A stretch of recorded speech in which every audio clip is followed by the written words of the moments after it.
मैं कोई बहाने नहीं मारूंगा, मेरे अकाउंट के किसी और के पास जाते हैं, कोई और एक्टिवेट करता है, एक्टिवेट करने वाला भी मैं ही हूँ, डीएक्टिवेट करने वाला भी मैं ही हूँ। ठीक है, सबसे ज़्यादा पैसे लेने वाला भी मैं ही हूँ। कहानी ध्यान रखना, ना मेरे टैक्स में जाते हैं ना मैं कहीं और में जाते हैं, अपने यहीं जाते हैं, कहीं नहीं जा रहे। ठीक है, तो एक चीज़ ध्यान रखना कि सिंपल सी बात है, 500 चार्ज मैं ही करने वाला हूँ, कोई और नहीं करने वाला। तो इस चीज़ के अंदर कोई झूठ नहीं बोलूँगा आपसे, बाकी आपकी मर्जी है। चलिए भाई, सो गाइस, आपका 3 दिन का छुट्टी था, एक आपका टेस्ट हुआ था कि नहीं हुआ था? दिया है सब लोगों ने? हैं? तो भाई उसमें डेफिनेटली नंबर आपके आए होंगे अच्छे खासे। एक बार मैंने टेस्ट नहीं देखा है आपका, क्योंकि बिजी शेड्यूल था, लेकिन अभी प्रेजेंट टाइम में आज आने के बाद आपका डेफिनेटली रात को एक बार देख लिया जाएगा। कल टेस्ट के साथ डिस्कशन हो जाएगा आपका कि आपकी हालात क्या है, और जिन लोगों ने नहीं दिए थे उनको भी टेस्ट जरूर दे देना चाहिए। आज उनको एक बार टेस्ट देने के बाद डेफिनेटली उन्होंने पढ़ा है नहीं पढ़ा इससे फ़र्क नहीं पड़ता, एक बार अपना एनालाइज कर लेना टेस्ट देने के बाद। उससे एक आइडिया हो जाएगा कि हम लोग कहाँ तक पहुँचे हैं, हमारा लेवल क्या है। तो वो एक जस्ट एक आइडिया होता है और कुछ नहीं होता। ठीक है, और आपको भी पता चलेगा, हमें भी पता चल जाएगा भाई किस लेवल से इनको पढ़ाना है और किस लेवल से इन्होंने पढ़ना है। ठीक है, चलिए डियर, तो इसी के साथ आपका अगर हम बात करते हैं तो आपका सबसे पहले क्रॉपिंग स्कीम, क्रॉपिंग पैटर्न और क्रॉपिंग जो है आपका सिस्टम, इनके बारे में हम लोगों ने डिस्कस किया था लास्ट क्लास में। किया था नहीं किया था बेटा? किया था, याद है? चलिए, तो देखो आपका एक बार थोड़ा सा रिवीजन लेता हूं, क्योंकि काफ़ी नए भी हैं और काफ़ी शायद क्लास में नहीं भी होंगे। तो एक जस्ट क्विक रिवीजन जो आपका लास्ट क्लास में हमने किया था। तो आपको याद होगा कि हमने जब लास्ट क्लास में किया था तो उसके अंदर हमने पढ़ा था कि आपका जो क्रॉपिंग सिस्टम है और क्रॉपिंग पैटर्न है और क्रॉपिंग स्कीम है, उनमें क्या डिफरेंस है। क्रॉपिंग पैटर्न के लिए हम लोगों ने बोला था कि जब भी फील्ड के अंदर जो आपका क्रॉप्स का क्या किया जाता है, अरेंजमेंट किया जाता है, या फिर आपके क्रॉप्स का डिस्ट्रीब्यूशन किया जाता है, कितना एरिया कौन सी क्रॉप को आपका दिया गया है, वो चीज जो आपका होता है उसे आप लोग क्या बोलते हो? क्रॉपिंग पैटर्न बोलते हो। समझ में आया मैंने क्या बोला? दूसरी बात, आपका सीक्वेंस, और ये भी मैंने बताया था कि इसके अंदर सीक्वेंशियल अरेंजमेंट लिखा होता है। एक वर्ड क्या लिखा होता है आपका? Sequential arrangement. इसका मतलब क्या होता है कि सीक्वेंस में कोई भी चीज सीक्वेंस में कैसे होती है, जैसे एक के बाद दूसरा, दूसरे के बाद आपका तीसरा, और तीसरे के बाद आपका चौथा। ये चीज सीक्वेंस में होती है कि नहीं होती है ना? उसी प्रकार से यहां पर क्या होता है कि सीक्वेंशियल अरेंजमेंट, यानी कि रबी क्रॉप के बाद में आपका क्या होगा? खरीफ को ग्रो करवाया जाएगा, और खरीफ के बाद आपका क्या आएगा? रबी आएगा। यानी कि वीट के बाद आपका राइस को ग्रो करवाना, राइस के बाद आपका वापिस से वीट को ग्रो करवाना। तो ये हमारा सिस्टम जो होता है, उसके अंदर सिस्टम होता है, पैटर्न होता है। लेकिन पैटर्न कब बोलेंगे, सिस्टम कब बोलेंगे? केवल मैंने बोला था कि फैलो इन रोटेशन या आपका क्रॉप को रोटेशन करवाना ओनली क्या होता है? आपका सीक्वेंस होता है, और वो हमारा पैटर्न होता है। लेकिन उस क्रॉप को ग्रो करवा के आपका प्रोडक्शन तक लेके जाना with use of different resources, वो हमारा क्या होता है? आपका क्रॉपिंग सिस्टम होता है। मैंने दोबारा बोला, यहां पर ध्यान रखना कि केवल सीक्वेंस, केवल रोटेट करना क्रॉप को, वो हमारा क्या होगा यहां पर? है क्रॉपिंग पैटर्न। लेकिन उसको आपका ग्रो करवाने के बाद प्रोडक्शन तक लेके जाना with the use of resources, ये हमारा क्या होगा? Cropping system. अब बताओ समझ में आया कि नहीं आया? यहां तक कोई डाउट है? यहां तक कोई क्वेश्चन है, कोई समस्या? चलिए, अगला हमारा यहां पर था क्रॉपिंग सिस्टम। सिस्टम में हमने क्या बोला था कि जब आप डिफरेंट रिसोर्सेस को यूटिलाइज करते हुए अपने प्रोडक्शन को मैक्सिमाइज करते हो, वो हमारा क्या होता है भाई? Cropping system. क्रॉपिंग सिस्टम में क्या रहता है? आप क्रॉपिंग पैटर्न को यूज करते हुए अपने फील्ड के अंदर क्रॉप को आप जो है, उसके अंदर इरिगेशन फैसिलिटीज है, उसके अंदर आपका पेस्टिसाइड है, आपका हर्बिसाइड है, आपका सोइल का टाइप है, जो भी चीज है उस सभी को आप यूटिलाइज करोगे और प्रोडक्शन को आप मैक्सिमम करने का काम करोगे। यानी कि जो आपके पास अवेलेबल रिसोर्सेस है उनको प्रॉपर यूटिलाइज करोगे और प्रोडक्शन को क्या करोगे? मैक्सिमाइज करोगे प्रॉपर मैनेजमेंट के साथ। यही हमारा क्या होता है? क्रॉपिंग सिस्टम होता है। इसीलिए तो हम लोग बोलते हैं कि राइस वीट क्रॉपिंग सिस्टम। क्यों? क्योंकि राइस और वीट में हम उसका प्रोडक्शन लेके जाते हैं, बिना रिसोर्सेज के यूज के कभी भी प्रोडक्शन नहीं ले पाएंगे। लेकिन जो आपका पैटर्न रहेगा उसमें केवल क्या रहेगा, एक क्रॉप के बाद दूसरी क्रॉप को आना है। तो बोलोगे सर एक क्रॉप को जब प्रोडक्शन करेंगे नहीं, हार्वेस्ट ही नहीं करेंगे, तो दूसरी क्रॉप कैसे आ जाएगी? आपके माइंड में क्वेश्चन आना चाहिए कि सर एक क्रॉप को जब तक हार्वेस्ट ही नहीं करेंगे तब तक हमारी दूसरी क्रॉप कैसे आ जाएगी? तो ये हम लोगों ने जो बात की है वो हमारा क्या हो गया, हमारा सिस्टम होना चाहिए था, ना कि हमारा पैटर्न होना चाहिए था। लेकिन मेरा यहां पर डाउट ये है कि जब हम लोगों ने केवल इतना बात की है कि पिछले साल आप लोगों ने राइस क्रॉप को ग्रो करवाया था, और उसके बाद अगले सीजन में आपने वीट को ग्रो करवाया, और उसके बाद अगले सीजन में आपने जो है वीट के बाद सिसिमम को ग्रो करवाया, और सिसिमम के बाद आपने मस्टर्ड को ग्रो करवाया, और इसी प्रकार से आपका सीक्वेंस चलता रहा। आपको यह नहीं बताया गया कि आप लोगों के वहां पर ग्रो करवाने के बाद, जैसे अब कोई पर्सन एक राजस्थान से बैठा है, एक हरियाणा से बैठा है, एक पंजाब से बैठा है, एक बिहार से बैठा है, एक यूपी से बैठा है, तो ये लोग जब डिस्कशन कर रहे हैं आपस में, वो राजस्थान वाला बोलेगा कि मैंने अपने फील्ड में मस्टर्ड को ग्रो करवाया था। लेकिन वो मस्टर्ड को ग्रो कब करवाता है, जब फील्ड में उसके बारी से आएगी। और क्या प्रॉपर उतना ही प्रोडक्शन देगी जितना हरियाणा वाला दे रहा है, या जितना आपका राजस्थान वाला, सॉरी, जितना यूपी वाला दे रहा है? नो, हर एक स्टेट का अपना अपना प्रोडक्शन जो रहेगा वो क्या रहेगा, बिल्कुल डिफरेंट रहेगा। ये बात समझ में आ रही है कि नहीं आ रही? तो ये चीज बहुत इंपॉर्टेंट है डियर, कि यहां पर जो प्रोडक्शन हो रहा है वो इफेक्ट होता है किससे, रिसोर्सेज से। तो डेफिनेटली जब रिसोर्सेज की बात आएगी तब हम कभी भी पैटर्न को नहीं, हम किसको यूज करेंगे, सिस्टम को यूज करेंगे। लेकिन केवल क्रॉप को रोटेशन करवाने की बात आ रही है, वो कहीं भी हो सकता है, राजस्थान हो सकता है, बिहार हो सकता है, यूपी हो सकता है, केवल उसकी जब बात करेंगे वो हमारा क्या रहेगा, आपका पैटर्न रहेगा। समझ में आया कि नहीं आया? अरे यस और नो? जी, पैटर्न में कोई भी फॉलो कर सकता हूं, लेकिन पैटर्न सक्सेस होगा या नहीं होगा ये हमारी स्कीम डिसाइड करती है। और सक्सेस हो जाएगा तो उसको हम क्या बोल देंगे, क्रॉपिंग स्कीम बोल देंगे, और क्रॉपिंग सिस्टम बोल देंगे। ठीक है, क्रॉपिंग स्कीम क्या था, याद आया? एक प्लान तैयार करना, एक लेआउट तैयार करना। जैसे मान के चलिए मैं अभी एक प्लान तैयार करूं कि मेरे को कल जो है वो आपका कहां जाना है, चंडीगढ़ जाना है, और 2 किलोमीटर चल के जाना है, 2 किलोमीटर मेरे को गाड़ी पे जाना है, 2 किलोमीटर मेरे को बस पे जाना है। तो इस प्रकार से मेरा शेड्यूल मैंने फिक्स कर लिया। लेकिन बाय चांस क्या हुआ, मैं चंडीगढ़ जब जा रहा था तो एक स्टूडेंट मुझे मिल गया, वो बोला कि मैं आपको सर छोड़ दूंगा बाइक के ऊपर, आप पैदल जाएंगे या फिर आप बस पे जाएंगे, इससे अच्छा मेरे साथ है बाइक पे चलें। तो मेरा जो प्लान था या जो स्कीम थी वो चेंज हो गई कि नहीं हो गई? ऑटोमेटिक चेंज हो गई। उसके अंदर सीक्वेंस में कोई और मिल गया और मैं उसके साथ वहां पर पहुंच गया। या हो सकता है एक अर्जेंसी ऐसी आ गई कि जिसके अंदर मुझे कहीं भी, जिसके अंदर मुझे जो है आपका किसी और पर्टिकुलर काम के लिए जाना पड़ा, और मैंने क्या कर दिया, उस पर्टिकुलर प्रोग्राम को कैंसिल कर दिया। तो ये भी मेरा क्या हुआ, स्कीम कैंसिल हो गई। और हो सकता है जो मैंने सोचा था उसी के अकॉर्डिंग 2 किलोमीटर पैदल, 2 किलोमीटर गाड़ी और 2 किलोमीटर मैं बस से भी जा सकता हूं, है ना? तो ये मेरा क्या रहा, प्रॉपर स्कीम रही। तो स्कीम का सक्सेस होना, स्कीम का ना सक्सेस होना, that is totally depend on that कि how much I am thinking about taking, मतलब जो मेरे रिसोर्सेस अवेलेबल हैं उनके बारे में सोचते हुए और उनको ध्यान में रखते हुए जब मैं कंप्लीट रिसोर्सेज को सोचता हूं, कंप्लीट प्रोडक्शन को सोचता हूं, तो वही हमारा क्या होता है, आपका स्कीम होता है। और स्कीम सक्सेस रहेगा या फेलियर रहेगा, that is totally depend on the upcoming situations and available resources. Yes और नो? है ना? जो हमारे पास रिसोर्सेस रहेंगे और जो हमारे पास सिचुएशन, क्योंकि क्लाइमेट के ऊपर बहुत डिपेंड करती है इंडियन एग्रीकल्चर। अब देखो कल एक क्वेश्चन आया सर कि आप लोग, सर एक क्वेश्चन डाला था, आपके एग्जाम में नहीं था, किसी और में था। क्वेश्चन ये था कि जैसे मान के चलिए मैं आपसे पूछता हूं कि इंडियन एग्रीकल्चर जो है वो किस पर डिपेंडेंट है, या इंडियन एग्रीकल्चर का कैरेक्टरिस्टिक्स क्या है? तो पहला कैरेक्टरिस्टिक्स आपके सामने आता है, लेबर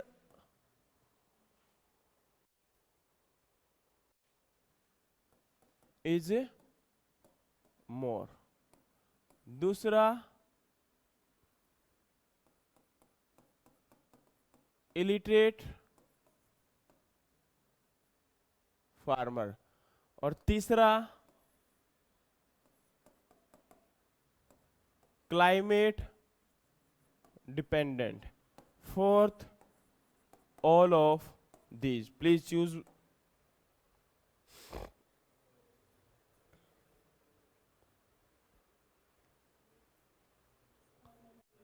अब ना आप लोगों में से जब क्वेश्चन पूछेंगे तो आप लोग पता है क्या बोलते हो, सर ठीक है इलिटरेट है फार्मर, सर ठीक है क्लाइमेट भी डिपेंडेंट है सर, लेकिन लेबर सर ज़्यादा नहीं है।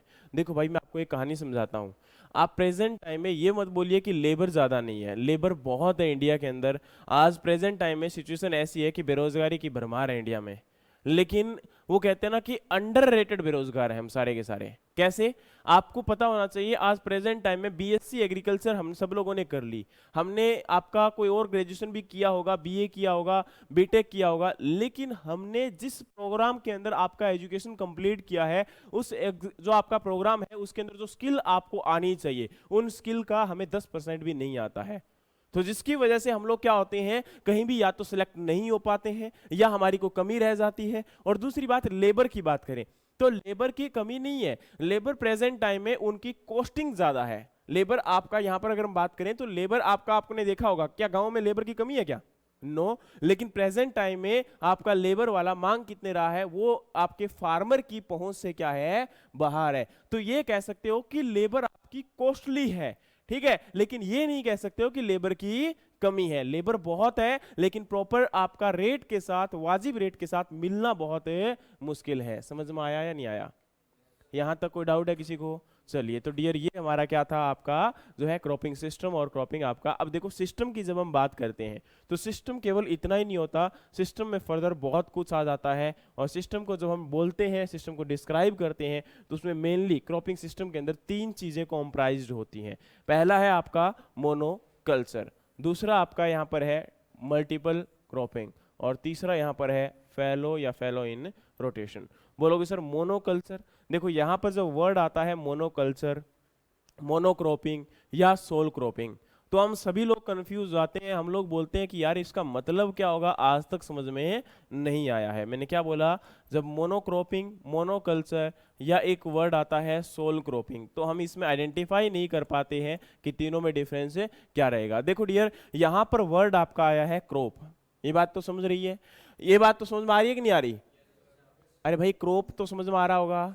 तो देखो एक बात बताओ डियर कि मोनोक्रॉपिंग यानी कि क्रॉप आपका क्या है, केवल सिंगल है, एक है ना।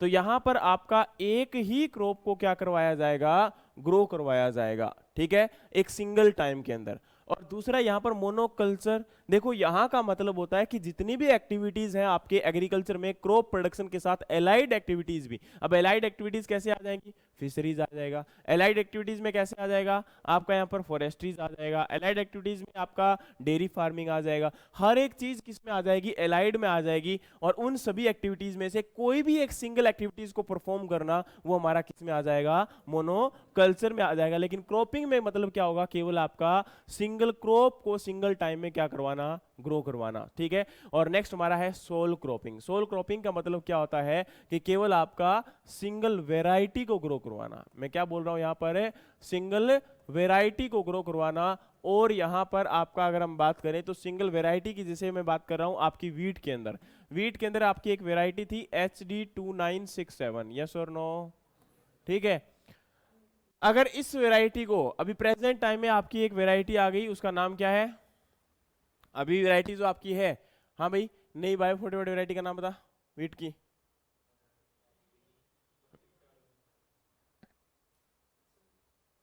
बत्तीस 95।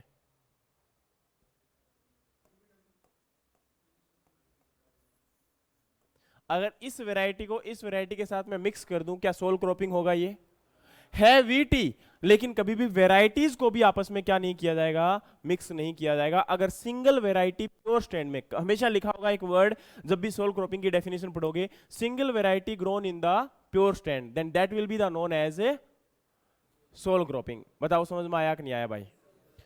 देखो एक वेराइटी के साथ दूसरी वेराइटी का क्या नहीं होना चाहिए, सीड मिक्स नहीं होना चाहिए, प्लांट मिक्स नहीं होना चाहिए, उसे आप लोग क्या बोलोगे,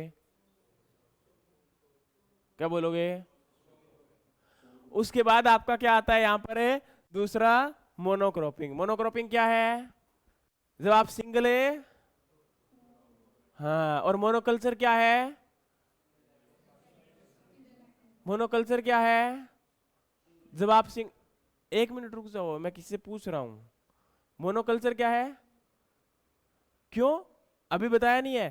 क्रॉप को साथ में लेके, कौन सी साथ में और क्या होती है एग्रीकल्चर के अलावा, क्या होती है, हाँ, उनमें से किसी भी एक एक्टिविटी को क्या करना, परफॉर्म करना, वो हमारा क्या हो जाएगा, मोनोकल्चर। समझ में आ गया कि नहीं आ गया? चलिए भाई, ये बहुत इंपॉर्टेंट है डियर। इसके बाद देखो, एक इंपॉर्टेंट का मतलब क्या होता है कि ये ना कंफ्यूज कर देते हैं छोटी छोटी बातों में, वही एग्जाम में इसी चीज में कंफ्यूज हो जाते हैं और आंसर जो है हमारा रॉन्ग लग जाता है।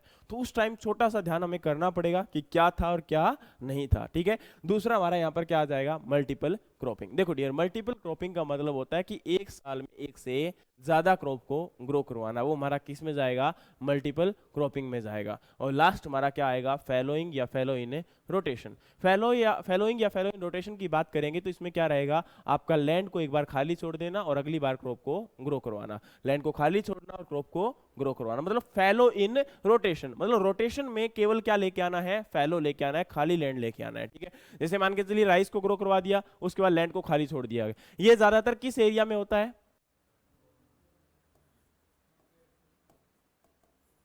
छत्तीसगढ़, उड़ीसा में, यहां पर आपको ये देखने को मिलेगा। आप लोग बोलोगे सर कैसे पॉसिबल हो सकता है, देखो छत्तीसगढ़ में तीनों टाइम भी वैरायटीज को ग्रो करवाया जाता है, और छत्तीसगढ़ में ऐसे भी एरियाज हैं जहां पर आपका एक साल में एक ही बार क्रॉप को लिया जाता है। रीजन क्या होता है, अब देखो छत्तीसगढ़ जो है इंडिया का राइस बोल है, आपको पता होना चाहिए, है ना। तो अगर राइस बोल है तो आप लोग बोलोगे सर ऐसा क्यों, क्योंकि वहां पर आपके वेराइटीज के डिफरेंट डिफरेंट टाइप देखने को मिलते हैं। राइस मतलब जो है वो बहुत अलग प्रकार के, रेड राइस आपने सुना होगा, यस और नो, ब्लैक राइस आपने सुना होगा, यस और नो, आपने जो है ग्रीन राइस के बारे में भी सुना होगा। नहीं सुना है तो एक काम करना, ज्यादा कुछ नहीं करना, मेरी बात नहीं माननी है, खुद सर्च कर लेना, आपको ये राइस जो है ना कलर के अलग अलग टाइप के वो मिल जाएंगे, और सारे के सारे छत्तीसगढ़ में क्या होते हैं, ग्रो करवाए जाते हैं। तो उनके अंदर न्यूट्रिएंट कंटेंट या न्यूट्रिएंट स्टेटस थोड़ा सा अलग होता है, लेकिन सभी राइस यहाँ पर कहाँ पे, छत्तीसगढ़ में ग्रो करवाए जाते हैं। जब बारिश का मौसम होता है तब इजीली ग्रो करवा सकते हैं, क्योंकि पानी की अवेलेबिलिटी काफी ज्यादा है।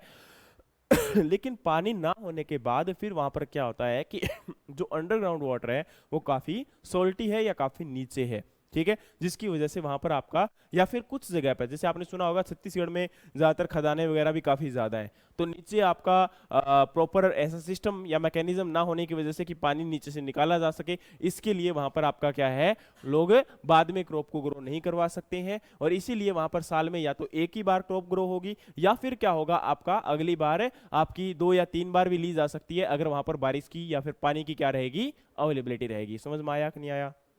ऐसा ही बिहार में होता है। बिहार में भी आप लोगों ने सुना होगा ओस, अमन एंड बोरो, तीनों राइस लिए जाते हैं। राइस के पता ना 3 प्रकार के आपके राइस होते हैं, ओस भी है, अमन भी है और बोरो भी है ना। पढ़ेंगे, डोंट वरी, इसमें से हम पढ़ेंगे कि मैक्सिमम राइस इंडिया में कौन सा ग्रो करवाया जाता है, ठीक है। आपका ओस में क्या डिफरेंस है, अमन में क्या डिफरेंस है और बोरो में क्या डिफरेंस है, तो इनके जो हार्वेस्टिंग टाइम होते हैं ना उनके अकॉर्डिंग हम इनको डिवाइड करते हैं, ओस, अमन और बोरो में। मैंने क्या बोला कि इनका जो हार्वेस्टिंग टाइम होता है उसके बिहाफ पर हम इनको क्या करते हैं, आपका डिवाइड करते हैं, ओस, अमन और बोरो। समझ में आया कि नहीं आया। अरे यस और नो। बोरो राइस कौन सा होता है, स्प्रिंग राइस। बोरो कौन सा होता है, स्प्रिंग, यानी कि स्प्रिंग में क्या किया जाएगा, इनकी हार्वेस्टिंग की जाएगी, स्प्रिंग में की जाएगी, क्या की जाएगी, इनकी हार्वेस्टिंग। डोंट वरी, पढ़ेंगे यार, चिंता मत करो, ठीक है। क्या हुआ, अरे बोलना क्या हुआ, तो डिस्कशन वहां हो रहा है, मेरे साथ भी कर रहे थोड़ा सा। हाँ? नवीन को भी रिक्वायरमेंट है थोड़ी सी डिस्कशन की, वही बोल रहा था, बता दे उसको भी। है ये भाई बोल रहा था, ले बताओ। हाँ बेटा, हाँ बेटा जाओ। तो समझ में आया। इंपॉर्टेंट कौन, नेक्स्ट टाइम एक चीज ध्यान रखना, पापा का होगा तो उनको मेरा नंबर दे देना, अदरवाइज कोई भी इंपॉर्टेंट नहीं है। समझ में आ गया भाई, ठीक है, उनको नंबर दे सकते हो मेरा, इसके अलावा आपका कोई इंपॉर्टेंट नहीं है, चाहे आपको जितना मर्जी इंपॉर्टेंट कॉल आए। आर यू वेटिंग, ठीक है। चलिए, तो ये हो गया आपका। नेक्स्ट अगर हम बात करें अगले क्वेश्चन की तरफ, अगले टाइप के ऊपर, तो मोनोकल्चर में, मोनोक्रॉपिंग में आपका जो डेफिनेशन लिखा हुआ है ये यहाँ पर पढ़ा हुआ है, आपका लिखा हुआ है, प्लीज इनको जो है इसी प्रकार से आपके मिल जाएंगे, है ना, लिखे हुए। अब यहाँ पर क्या है, cropping system for dryland and irrigated area, monoculture and monocropping, दोनों एक जगह पे लिखे गए हैं, और दोनों एक जगह लिखने का एक ही कारण है कि इसके अंदर और इसमें कोई ज्यादा डिफरेंस नहीं है, सिंगल क्रॉपिंग जो है वो इसमें इंक्लूड है। लेकिन इसको जब बोल देंगे तो इसका मतलब केवल यही नहीं होगा, इसका मतलब ये भी होगा कि आपका वहां पर क्या किया जा रहा है, राइस, राइस बोल रहा हूँ, फिशरीज प्रोडक्शन भी होगा, इसका पोल्ट्री भी होगा, यानी कि कोई भी एक एक्टिविटी परफॉर्म की जा रही है सिंगल टाइम में। समझ में आ गया। जैसे क्या होता है, कई बार आप लोगों ने देखा होगा आप लोगों को मान के चलिए कि वो एक मल्टीटास्क दे दिया गया आपको, मैंने बोला कि यार कल ना करंट अफेयर भी पढ़ के आना है और क्रॉप भी पढ़ के आनी है। अब आप लोग क्या बोलते हो, सर सर दो काम नहीं होंगे, एक काम होंगे, जो मर्जी बोल दो, चाहे क्रॉप दे दो और चाहे करंट दे दो। ऐसा क्यों? क्योंकि बोलोगे सर सिंगल टाइम में दो दो चीजें पढ़ना पॉसिबल नहीं है अपने लिए। ठीक है, आप एक काम देना है दे दो। क्यों? क्योंकि रीजन क्या है, हमारा प्रोसेसर उतना वर्क नहीं कर रहा है। प्रोसेसर केवल किसके लिए वर्क कर रहा है? केवल एक चीज के लिए। तो अब आपको एक ही काम दिया गया है, तो उसी प्रकार से यहां भी आपको क्या दिया गया है, एक सिंगल टाइम में एक ही काम दिया जा रहा है, एक ही काम को आप क्या कर रहे हो, परफॉर्म कर रहे हो। समझ में आ गया? ठीक है। नेक्स्ट आपका क्या है यहाँ पर, अब एडवांटेज क्या होगा? सिंपल सी बात है यार, किसी भी चीज के एडवांटेज या डिसएडवांटेज को देखना है तो पहले एक काम करो, इसको मत देखो, पहले आप ना डायरेक्टली जो मोनोकल्चर है उसमें आप लोग क्या कर रहे हो, एक सिंगल क्रॉप को ग्रो करवा रहे हो। डेफिनेटली मैं आपको एक तो दे रहा हूं क्रॉप पूरा स्टडी करने के लिए, एक दे रहा हूं करंट अफेयर। अगर मैं दोनों दे दूं तो क्या होगा, आपका ध्यान इधर भी रहेगा, आपका फोकस इधर भी रहेगा। लेकिन मैं आपको एक ही काम दे दूं, किसको, क्रॉप को पढ़ने का या फिर करंट को पढ़ने का, आपका फोकस केवल करंट पे ही रहेगा, आपका सारा ध्यान करंट पे ही रहेगा। आप अच्छे से किस चीज को याद कर पाओगे, एक काम देने पे या दोनों काम देने पे? एक काम देने पे। डेफिनेटली उसी प्रकार से हमारे पास अगर एक ही क्रॉप है, एक ही बिजनेस है, तो हम लोग उसको क्या कर सकते हैं, आराम से संभाल सकते हैं। दूसरी बात, अगर लगातार कंटिन्यू में मान के चलिए कोई राइस क्रॉप को ग्रो करवा रहा हूं, आज प्रेजेंट टाइम में इंडियन फार्मर क्यों नहीं छोड़ देते क्रॉप को, राइस व्हीट को ग्रो करवाना? इसका रीजन ये है कि प्रेजेंट टाइम में राइस और व्हीट आपके ऐसी क्रॉप है जो हर फार्मर को इंडिया के अंदर ग्रो करवाना आ चुकी है। हर फार्मर को पंजाब और हरियाणा में उनको पता लग गया है कि इसमें कौन से पेस्टिसाइड को यूज करना है, कौन से फर्टिलाइजर को यूज करना है, कब इसमें पानी देना है, और दूसरी बात इनका एमएसपी क्या मिल रहा है, फार्मर को रेगुलर मिल रहा है। इसलिए फार्मर क्या हो चुका है, बिल्कुल निश्चिंत हो चुका है कि क्या पता बाकी क्रॉप को गवर्नमेंट खरीदे कि ना खरीदे। जैसे कि आपका क्लस्टर बीन यानी कि ग्वार के साथ हुआ था, ग्वार का एक बार तो रेट चला गया था कहां, 30,000 तक। अभी रेट वापिस चलो 6-7 हजार आपका काफी गया था, लेकिन मैक्सिमम जो रेट रहता है कितना रहता है, 2,000, 1,500, 2,500, बस यहीं पे इसका रेट रहता है। तो गवर्नमेंट यानी कि जो फार्मर है वो सोचता है कि यार इससे मतलब प्रोडक्शन तो होगा नहीं, इससे अच्छा क्या करें हम, मोनोक्रॉपिंग यानी कि जो सिंगल क्रॉप आपकी है उसको लगातार क्या करवाता है, ग्रो करवाता है, क्योंकि उसमें उसको क्या मिल चुका होता है, स्पेशलाइजेशन मिल चुका होता है। द्वारा मैंने क्या बोला, स्पेशलाइजेशन मिल चुका होता है। तो एक चीज ध्यान रखना डियर, कि आपका यहां पर जब स्पेशलाइजेशन मिल जाएगा तो डेफिनेटली वो मोनोक्रॉपिंग को ही फॉलो करेगा। मान के चलिए मुझे डेयरी प्रोडक्शन अच्छे से आता है ना, मैं पशुओं को अच्छे से संभाल सकता हूं, तो डेफिनेटली क्या होगा, मैं डेयरी फार्मिंग ही करूंगा, मैं आपका क्रॉप प्रोडक्शन नहीं करूंगा। क्योंकि क्रॉप प्रोडक्शन में मुझे क्या लगेगा, मुझे डर लगेगा यार अगर पानी नहीं दिया तो, इरिगेशन नहीं दिया तो। हाँ भाई, किसको? अरे वही तो प्रॉब्लम है, मोनोक्रॉपिंग मोनोकल्चर को मैं यही समझाने के लिए आ रहा हूं, मुझे पता था मैं इस बात को बोलने वाला हूं। एक मिनट रुक, अभी मैंने क्या बोला यहाँ पर, जैसे ही कि एक साल में आपने क्या बोला है, cropping system in which only one major crop is grown on the same land year after year. एक क्रॉप को ही ईयर आफ्टर ईयर क्या किया जा रहा है, रिपीट किया जा रहा है, वो आपका क्या है यहाँ पर है, मोनोक्रॉपिंग है। Repetitive growing of only one crop on same piece of land year after year. आपका एक सेम पीस है, ये आपका लैंड है, इस लैंड के ऊपर राइस के बाद राइस, राइस के बाद राइस, राइस के बाद राइस, लेकिन राइस के बाद वीट को भी फॉलो कर सकता है, क्योंकि वो अगला टाइम पीरियड आ जाएगा और उसमें भी वो वीट को ही फॉलो अप करेगा। यानी कि जो मेजर क्रॉप, अब राइस वीट को ग्रो करवाता है फार्मर, तो उसमें ज्यादा इनकम कहां से जनरेट होती है, राइस से या वीट से? डेफिनेटली कहां से होती है, राइस से। तो उसके लिए मेजर क्रॉप कौन सी हुई, राइस। वो सेम क्रॉप को रिपीट करता रहेगा उसके ऊपर। समझ में आ गया?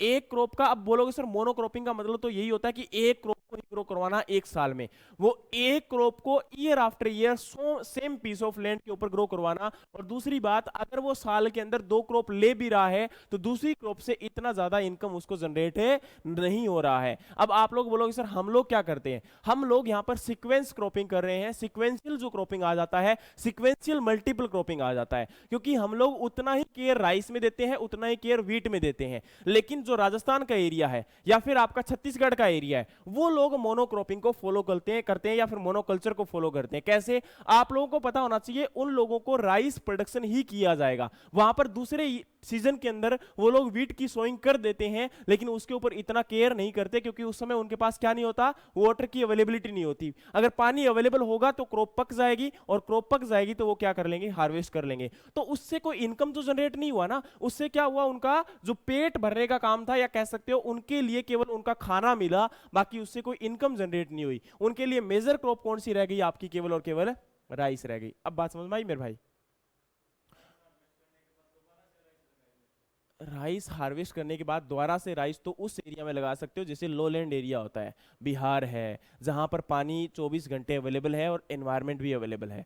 लेकिन छत्तीसगढ़ है, उसमें अगर हम बात करें, देखो ये जो सिचुएशंस है ना, ये पर्टिकुलरली ऐसे नहीं कि हम ऑल ओवर इंडिया के अकॉर्डिंग लेके चलते हैं, और ऐसा भी नहीं है कि ऑल ओवर इंडिया के अकॉर्डिंग आपने लेके चल लिया, आपने मान लिया और हो सकता है कि आपका वहां पर क्रॉप प्रोडक्शन होता रहेगा, ऐसा कुछ भी नहीं होता डियर। यहाँ पर क्या होता है कि आपका जब क्रॉप को प्रोडक्शन किया जाता है तो वो टोटली डिपेंड करता है कि वहां का क्लाइमेट कैसा है, दूसरी वहां की सिचुएशन कैसी है, उस सोइल के अंदर पानी कितना अवेलेबल है। जैसे मैं बात करता हूं बिहार की, तो बिहार क्या है, लोलैंड एरिया है। लोलैंड एरिया का मतलब जानते हो, जहां पर क्या होता है, जमीन नीचे होती है और पानी सेम की तरह ऊपर खड़ा रहता है। सेम तो देखी होगी आपने, सेम में क्या रहता है, पानी खड़ा रहता है हमेशा, है ना। तो ऐसा एरिया अगर होगा, पानी अवेलेबल रहेगा, डेफिनेटली फार्मर क्या करेगा, राइस को ब्रॉडकास्ट ही तो करना है वहां पर। इसीलिए अब बुशनिंग है, बुशनिंग कभी भी हम अपने एरिया में फॉलो नहीं करते। बुशनिंग का मतलब पता है क्या होता है, राइस के अंदर एक प्रैक्टिस होती है, इंटर कल्चरल या इंटर कल्टीवेशन प्रैक्टिस होती है। अब वो प्रैक्टिस आप बुशनिंग जो होगी वो राइस के अंदर आप फॉलो करते हो केवल बिहार में, केवल वेस्ट बंगाल में, उन एरिया में। हमारे हरियाणा पंजाब में कभी हम बुशनिंग को फॉलो ही नहीं करते। क्यों? क्योंकि कभी आप लोगों ने ब्रॉडकास्टिंग से अपने राइस की सोइंग नहीं की, या तो उसको अभी प्रेजेंट टाइम में डीएसआर मेथड आ गया, डायरेक्ट सोइंग आपका राइस आ गया, या फिर पहले क्या था, ट्रांसप्लांटिंग था। कभी हुआ था कि आप लोगों ने ब्रॉडकास्टिंग से सोइंग की हो? नो, क्योंकि वहां पर क्या है, पानी आपका 24/7 लैंड में खड़ा रहता है और उनके पास ऑप्शन नहीं है, क्योंकि अगर वो मशीन से ग्रो करवाएंगे तो भी पॉसिबल नहीं है। दूसरा, वो लोग नर्सरी भी ग्रो नहीं करवा सकते क्योंकि पानी वहां पर क्या है, खड़ा हुआ है। और आपको पता है नर्सरी के लिए पानी रेगुलर उसमें क्या करना पड़ता है, ड्राई करना पड़ता है, यस और नो। तो ये हमारा क्या रहता है, प्रोसीजर रहता है। लेकिन वहां पर बुशनिंग प्रैक्टिस क्या होती है, उसको इंटर कल्चरल प्रैक्टिसेस बोलते हैं। उसमें क्या होगा कि आपका तो ब्रॉडकास्टिंग से आपने प्लांट को ग्रो तो करवा दिया, लेकिन ब्रॉडकास्टिंग से क्या स्पेसिंग मेंटेन हुई वहां पर? नो। और स्पेसिंग मेंटेन नहीं होगी तो वही बात है, याद है, घर के अंदर रिश्तेदार आए थे और ज्यादा लोग पड़े थे, तो उस समय आराम से सो पाए थे क्या हम? नहीं। तो डेफिनेटली उसी प्रकार से अगर आपके प्लांट ज्यादा हो गए और वहां पर प्लांट को स्पेस नहीं मिला उसको ग्रो करने के लिए, तो क्या वो प्रोडक्शन दे पाएगा कभी? नो। तो अगर प्रोडक्शन नहीं देगा तो उसके लिए हम क्या करते हैं, उसमें थिनिंग करते हैं। और दूसरा, थिनिंग करते हुए वीड रिमूव होंगे कि नहीं होंगे? डेफिनेटली रिमूव होंगे। तो आप यहां पर जो कंट्री प्लो होता है, बेल को यूज करके और बेल के पीछे हल को यूज करके आप क्या करते हो, बुशनिंग करते हो। और बुशनिंग के बाद अगर लैंड में फील्ड खाली हो जाए, थोड़ा बहुत प्लांट रिमूव हो जाए, तो उनको वापिस से ग्रो करवाने का काम किया जाता है। उस प्रैक्टिस को खेलुआ बोलते हैं। ठीक है, ये नाम है।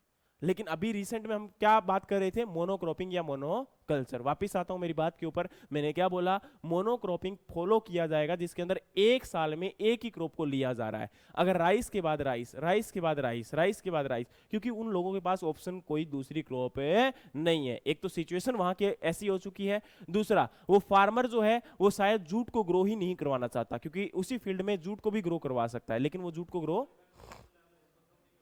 क्या हो जाएगा? हाँ, सुनो मेरी बात, अभी हम इसके डिसएडवांटेज में केवल यही बात सबसे पहले पढ़ते हैं, सोयल की फर्टिलिटी, सोयल का रिडक्शन, सोयल की बार बार यूज करने से। इसीलिए तो इसको हम क्या बोलते हैं, इसका डिसएडवांटेज, है ना। वो डिसएडवांटेज की फॉर्म में आ जाएगा ऑलरेडी वो बात, कि अगर आप लैंड को सेम क्रॉप के साथ यूज करोगे तो लैंड क्या हो जाएगा आपका, खराब हो जाएगा। उसके अंदर आपका बार बार रिडक्शन होने से उसकी फर्टिलिटी भी लॉस होगी, उसका लैंड का भी लॉस होगा, और आप अपने रिसोर्सेज को भी लॉस करोगे। धीरे धीरे धीरे धीरे वो क्रॉप वहां पर ग्रो करवाना क्या हो जाएगी, बंद हो जाएगी। ठीक है, तो बिहार जैसे एरिया में जहां पर पानी अवेलेबल है लेकिन आज फिर भी हम अच्छी क्रॉप प्रोडक्शन नहीं कर सकते, इसका रीजन एक ही है।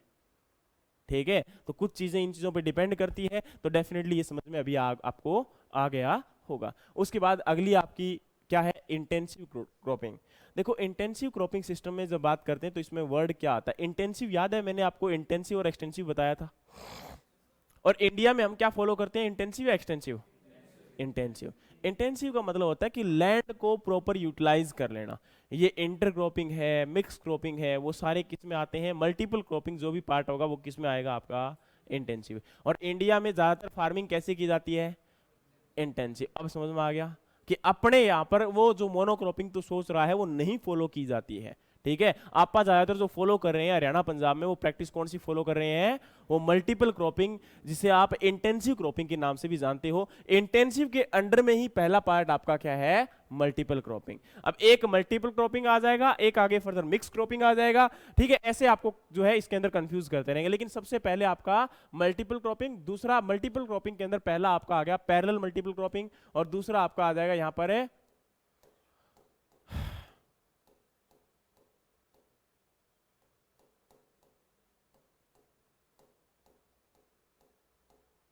बहुत दूर है अभी, दिल्ली दूर है, सिक्वेंशियल मल्टीपल क्रॉपिंग। अब वो पैरेलल मल्टीपल क्रॉपिंग के अंदर वो सारे टाइप हैं, ठीक है। अभी डरना नहीं है, मैं आपको सिंपल सी बात है, क्योंकि जैसे ये चीज देखते हैं मन में एक वो आ जाता है ना, बहुत बड़ा डर। पहली बात है, इनके जो आपके एडवांटेज और डिसएडवांटेज है ऑलमोस्ट सभी में क्या है, सेम है।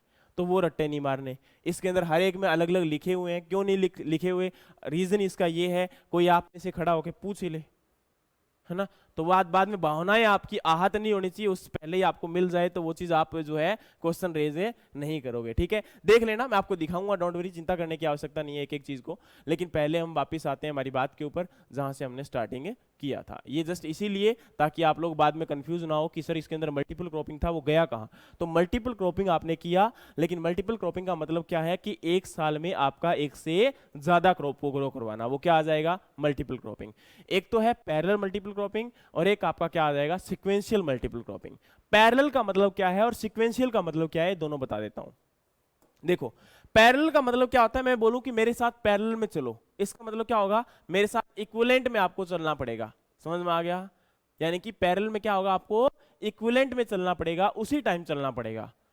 लेकिन सीक्वेंस का मतलब क्या हो गया कि पहले मैं जा रहा हूं फिर आप आना। समझ में आया कि नहीं आया, अरे यस और नो। तो सीक्वेंस का मतलब होता है पहले आगे कोई गया, उसके बाद दूसरा आया। तो पहली एक क्रॉप को ग्रो करवाया, उसको हार्वेस्ट किया, फिर आपने क्या किया, दूसरी क्रॉप को ग्रो करवाया। तो जैसे आप बैंक में जाते हो, आपकी लाइन लगी होती है, तो पहले एक को कैश दिया जाता है या लिया जाता है, फिर दूसरे को दिया जाता है या लिया जाता है, फिर तीसरे को। इसी प्रकार से पहले आपका नंबर आएगा, फिर उसके बाद आपका काउंटडाउन स्टार्ट होगा। इसी प्रकार से आपकी क्रॉप को जब ग्रो करवाते हो, तो एक क्रॉप को हार्वेस्ट करने के बाद दूसरी क्रॉप आप क्या करते हो, वहां पर है सोइंग करते हो। तो वो सीक्वेंशियल मल्टीपल क्रॉपिंग का पार्ट आ जाएगा। अब सीक्वेंशियल मल्टीपल क्रॉपिंग में आप क्या देखते हो, एक साल में क्या हो सकता है, दो क्रॉप हो सकती है, एक के बाद दूसरी, जैसे राइस और व्हीट की लगाते हो। तीसरा क्या हो सकता है, कई बार आपने देखा होगा राइस व्हीट के बाद जो समर का टाइम बच जाता है, उसमें आप क्या कर देते हो, मूंग ग्रो करवा देते हो। यस और नो। तो आपका मूंग को ग्रो करवाना क्या रहेगा, तीन क्रॉप हो गया। तो जब डबल लगाते हो तो डबल क्रॉपिंग, तीन लगाते हो तो ट्रिपल क्रॉपिंग, और कई जगह पे शॉर्ट ड्यूरेशन क्रॉप चार भी लगा सकते हो, उसको आप लोग क्या बोल दोगे, क्वाड्रपल क्रॉपिंग। क्या बोल दोगे आप, क्वाड। क्वाड का मतलब चार ही तो होता है भाई, तो क्वाड्रपल क्रॉपिंग। क्या कोई मतलब ये रट्टे मारने वाली चीज है, अरे यस और नो। लेकिन यहां पर आपका, अब देखो एक कहानी तो खत्म होगी ना आगे वाले, तो अब इसको खत्म कर लेते हैं, पैरेलल को। पैरेलल में क्या होता है कि प्रेजेंट टाइम में सेम टाइम में दो क्रॉप को ग्रो करवाना। तो दो क्रॉप ग्रो कैसे करवाई जा सकती है, पहला ऑप्शन आपके पास क्या होगा, मिक्स क्रॉपिंग की फॉर्म में। कैसे, मिक्स। प्रेजेंट टाइम में आपने क्या कर दिया, फील्ड के अंदर एक क्रॉप को ग्रो करवाया हुआ था, दूसरी को क्या कर दिया, ब्रॉडकास्ट कर दिया। मैंने क्या बोला, जैसे मान के चलिए मैंने कॉटन को ग्रो करवाया है। मैंने किसको ग्रो करवाया है, कॉटन को। अब कॉटन को ग्रो करवाने के बाद आप लोगों को पता होगा फील्ड में स्पेस बच जाता है अच्छा खासा बीच में, यस और नो। अब क्या करूंगा मैं, उस फील्ड के अंदर मैं कोई भी आपकी शॉर्ट ड्यूरेशन की क्रॉप, मान के चलिए मैं मूंग का नाम ले रहा हूं। आप सब लोग जानते हो मूंग को या ग्रीन ग्राम को, चलिए शुक्र है। ये ग्रीन ग्राम यानी कि मूंग आपका ग्रो करवा दिया, और इसको जब ग्रो करवाया फील्ड के अंदर, तो एक बात ध्यान रखिएगा कि यहां पर मूंग को ग्रो करवाने से आपका क्या होगा, लेग्यूम क्रॉप है, ये क्या करेगी, नाइट्रोजन प्रोवाइड करवाएगी। दूसरी बात, कॉटन की क्रॉप अप्रोक्सीमेटली कितने मंथ लेगी, 4 to 5 मंथ। यस और नो भाई, रियलिटी है कि नहीं है। क्रॉप को हार्वेस्ट करोगे, उसमें टाइम लगेगा कि नहीं लगेगा, डेफिनेटली लगेगा। लेकिन यहां पर जब भी हम बात करेंगे किसके रिलेटेड, आपका मूंग के लिए, तो मूंग आपकी 2 महीने में हार्वेस्ट कर ली जाएगी। यस और नो। तो आपका यहां पर एक क्रॉप से फील्ड के अंदर आपका सेम टाइम में दो क्रॉप निकल के आई कि नहीं आई, आ गई। तो अब देखो मल्टीपल क्रॉपिंग में क्या फायदा होता है, पहले तो इसके फायदे क्या है, फिर नुकसान भी जानेंगे। फायदा ये होता है कि जैसे मान के चलिए आपका एक क्रॉप को ग्रो करवा दिया, उसके साथ में दूसरी क्रॉप भी आपने ब्रॉडकास्ट कर दी, सीड आपने लगा दिया, तो क्या होगा अगर बाय चांस कॉटन की क्रॉप हमारी फेल हो जाती है आगे आने वाले टाइम में, जैसे कि आपको पता है व्हाइट फ्लाई का अटैक हो जाता है, आपको पता है बोरर का अटैक हो जाता है ना, या सॉरी बोलवर्म का अटैक हो जाता है, तो अगर ऐसा कुछ होता है तो आपको कम से कम, जैसे आप लोगों को देखा होगा अगर एक इंसान मर जाता है और उसका अगर इंश्योरेंस था तो उसके इंश्योरेंस के फॉर्म में उसको पैसे मिल जाते हैं उसकी फैमिली को। तो इंसान तो चला गया, इंसान की कमी पूरी कभी नहीं हो सकती, लेकिन कम से कम उनको एक मुआवजा मिल जाता है, जिससे क्या होता है उन लोगों को मतलब आने वाले टाइम में एक बार के लिए दिक्कतें नहीं होती। मतलब 5-10-20 लाख रुपए अगर मिल गए तो डेफिनेटली उनका क्या हो जाएगा, एक बार के लिए उनका गुजारा चल जाएगा। समझ में आया कि नहीं आया? या फिर उसका बेटा या बेटी जो भी है उसकी अगर शादी करनी है, उसका कुछ भी करना है तो वो उसका काम चल जाएगा। समझ में आया? लेकिन यहां पर जब आपका एक क्रॉप को ग्रो करवाया गया था और वो बिल्कुल फेल ही हो जाए और उसने अगर इंश्योरेंस नहीं करवाया है तो क्या उसको कुछ मिलेगा? नो। तो सेम उसी प्रकार से आपका जब इंश्योरेंस करवाया होगा, इंश्योरेंस की फॉर्म में क्रॉप लगाई होगी, तो आपको यहां से क्या मिल जाएगी, एक छोटी सी इनकम मिल जाएगी। ये तो नहीं है कि वो इनकम पूरी कर देगी कॉटन की, लेकिन कम से कम इतना तो मिला। Are you getting my point? तो ये हमारा क्या हो गया, आपका सबसे पहले इंश्योरेंस क्रॉप का काम करेगा। अब एक बात आओ, चाहे इंटरक्रॉपिंग कर लो चाहे मिक्स क्रॉपिंग कर लो, बात तो एक ही रहेगी ना, सेम टाइम में दो क्रॉप को ग्रो करवाना। और सेम टाइम में अगर दो क्रॉप ग्रो करवाई जा रही है तो डेफिनेटली आपको पता होना चाहिए दोनों सेम ही तो काम करेगी। इंश्योरेंस का काम दूसरी करेगी कि नहीं करेगी? करेगी भाई। और अब एक चीज यहां पर ध्यान रखने वाली क्या है कि जब भी इंटरक्रॉपिंग मिक्स क्रॉपिंग जब की जाती है तो हमें किन किन बातों का ध्यान रखना चाहिए, तो इस बात को हम देख लेते हैं। सबसे पहले जब भी कोई बात होती है तो हमारे सामने एक वर्ड आता है कि दो क्रॉप को अगर लगा दिया एक टाइम में तो उनके बीच में क्या हो जाएगा, कंपटीशन। कंपटीशन किस किस के लिए होगा? सबसे पहले लैंड के लिए, जिसको आप लोग क्या बोल सकते हो, स्पेस। कैसे? वही बात, एक बेड पे 2 पर्सन आप पड़े हो, ठीक है, सोने के लिए वो जगह वहां पे कितने की है, एक की है। अब दोनों क्या करोगे, रात को एक दूसरे को मारेगा, दूसरा तीसरे को मारेगा, होगा कि नहीं होगा? तो वहां पे आपके हालात कैसे होंगे? क्या आप रात भर सो पाएंगे? नहीं सो पाएंगे, आप प्रॉपरली नींद नहीं ले पाएंगे। तो यहां पर क्या हो गया, लैंड और स्पेस के लिए उनके बीच में क्या हो गया, कंपटीशन। कैसे? एक फील्ड में दो क्रॉप है, मान के चलिए दोनों को स्पेस चाहिए अपना इक्विवेलेंट प्रॉपर, लेकिन आपका दोनों को स्पेस नहीं मिल रहा है, दोनों आपस में क्या करेंगी, लड़ाई करेंगी। और लड़ाई करेंगी तो डेफिनेटली हार्वेस्टिंग के टाइम पर क्या पॉसिबल हो पाएगा कि जल्दी से हार्वेस्ट कर सके उनको? नहीं हो सकता। दूसरा, आपका और कंपटीशन किसके लिए हो सकता है? आपका इरिगेशन तो नहीं बोलूंगा, वाटर बोलूंगा यहां पर, ठीक है। सबसे पहले आपका क्या आएगा, वाटर। वाटर यानी कि एक ही रूम में अगर 2 पर्सन रह रहे हैं और रूम में एक बोतल पानी है तो क्या होगा, लड़ेंगे कि नहीं लड़ेंगे? वो बोलेगा मैं पीऊंगा, वो बोलेगा मैं पीऊंगा, नेक्स्ट 5 दिन के लिए पानी नहीं मिलने वाला, तो भाई पानी तो पिएंगे ना डेफिनेटली। तो पानी आपका, वाटर इंपॉर्टेंट हो जाएगा। क्रॉप आपकी फील्ड में अवेलेबल है तो डेफिनेटली एक क्रॉप ज्यादा वाटर अपटेक करती है और दूसरी भी वैसी ही लगा दो कि दोनों का वाटर अपटेक ज्यादा ही हो, तो राइस के साथ अगर दूसरी कोई ऐसी क्रॉप जो वाटर अपटेक ज्यादा करती है तो आपका क्या होगा, डेफिनेटली दोनों का ही नुकसान हो जाएगा। होगा कि नहीं होगा? दोनों की ही वाटर की रिक्वायरमेंट आप लोग कंप्लीट नहीं कर पाओगे। और तीसरा आपके पास क्या आएगा, इंपॉर्टेंट है, न्यूट्रिएंट। भाई न्यूट्रिएंट की बात करें तो आप लोग अगर फर्टिलाइजर डालोगे तो सारा का सारा अपटेक एक क्रॉप कर लेगी, तो दूसरी को क्या मिलेगा, कुछ नहीं मिलेगा। अब इसी प्रकार से हमें सबसे पहले जब भी एक रूम में 2 स्टूडेंट को अगर रखना है तो क्या क्या बातों को ध्यान करना होगा? दोनों के बीच में कभी भी कंपटीशन नहीं होना चाहिए, लड़ाई नहीं होनी चाहिए। अगर दोनों के बीच में लड़ाई है तो पहली बात है कि उनको कहां रख दो, अलग अलग रूम में रख दो भाई। लड़ाई होगी तो डेफिनेटली वो लोग लड़ेंगे और आपका प्रॉपर है ना तो पढ़ पाएंगे, ना मेहनत कर पाएंगे और ना उनका सिलेक्शन हो पाएगा। पहली बात हुई। दूसरी बात, अगर उन लोगों ने आपस में लड़ाई की तो एक दूसरे के अगर चोट लग गई तो खाम का क्या हो जाएगा, आने वाले टाइम में नुकसान हो जाएगा। तीसरी बात, अगर वो पानी के लिए लड़ रहे हैं, अगर वो आपके खाने के लिए लड़ रहे हैं, तो एक बात हो, क्या साथ में रहने के लायक है वो? तो कहानी खत्म हो गई। तो आपने पहले ये चीज डिसाइड करनी है, बाद में आपके पास ये डिसएडवांटेज नहीं आनी चाहिए। समझ में आ गया? अब कई लोग क्या बोलते हैं कि सर 2 क्रॉप को एक साथ में लगा लिया और दोनों को लड़ाई कर ली आपस में न्यूट्रिएंट के लिए, तो ये तो तुम्हें पहले पता होना चाहिए ना कि दोनों लड़ाई पहले ही कर रही हैं, ठीक है। तो दोनों लड़ाई कर रही हैं तो ये तुम पहले ही उसको सोच समझ के अपना साथ में ग्रो नहीं करवाओगे, ये तुम्हें पहले ही ध्यान में होना चाहिए। और क्या क्या चीजें ध्यान रखनी है, ये चीज ध्यान करना। तो यहां पर आपका अगला जो है वो क्या हो जाएगा, ध्यान से सुनना, आपका हार्वेस्टिंग टाइम। दोनों को क्या सेम टाइम पर हार्वेस्ट करना पॉसिबल है? नो। तो याद रखना मिनिमम कितने टाइम का डिफरेंस होना चाहिए वहां पर? 1 मंथ का। कितना? 1 मंथ या 15 दिन मिनिमम होते हैं, 15 दिन मिनिमम और मैक्सिमम कितना? 1 मंथ का डिफरेंस होना चाहिए वहां पर, ठीक है। लेकिन रिले क्रॉपिंग में ज्यादा भी हो सकता है, क्योंकि उसमें 2 महीने का भी हो सकता है, 3 महीने का भी हो सकता है, आगे हम पढ़ेंगे होती क्या है, लेकिन आपका डिफरेंस रहेगा। लेकिन एक बात तो, रिले क्रॉपिंग करोगे तो ये कंपटीशन नहीं आएगा? आएगा। क्या ये नहीं आएगा? क्या ये नहीं आएगा?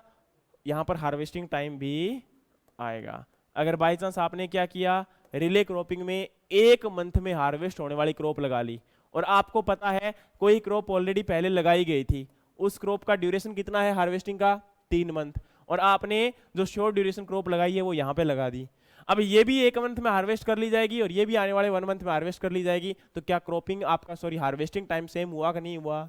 हुआ। क्या पॉसिबल है कि दोनों को सेम टाइम पे हार्वेस्ट कर सके हम? कभी पॉसिबल नहीं हो पाएगा, आपके ग्रेन शेड हो जाएंगे। तो इसीलिए, और दूसरा, क्या आप 2 क्रॉप एक फील्ड में लगी हुई है, क्या मशीनरी को यूज कर सकते हो हार्वेस्टिंग के लिए?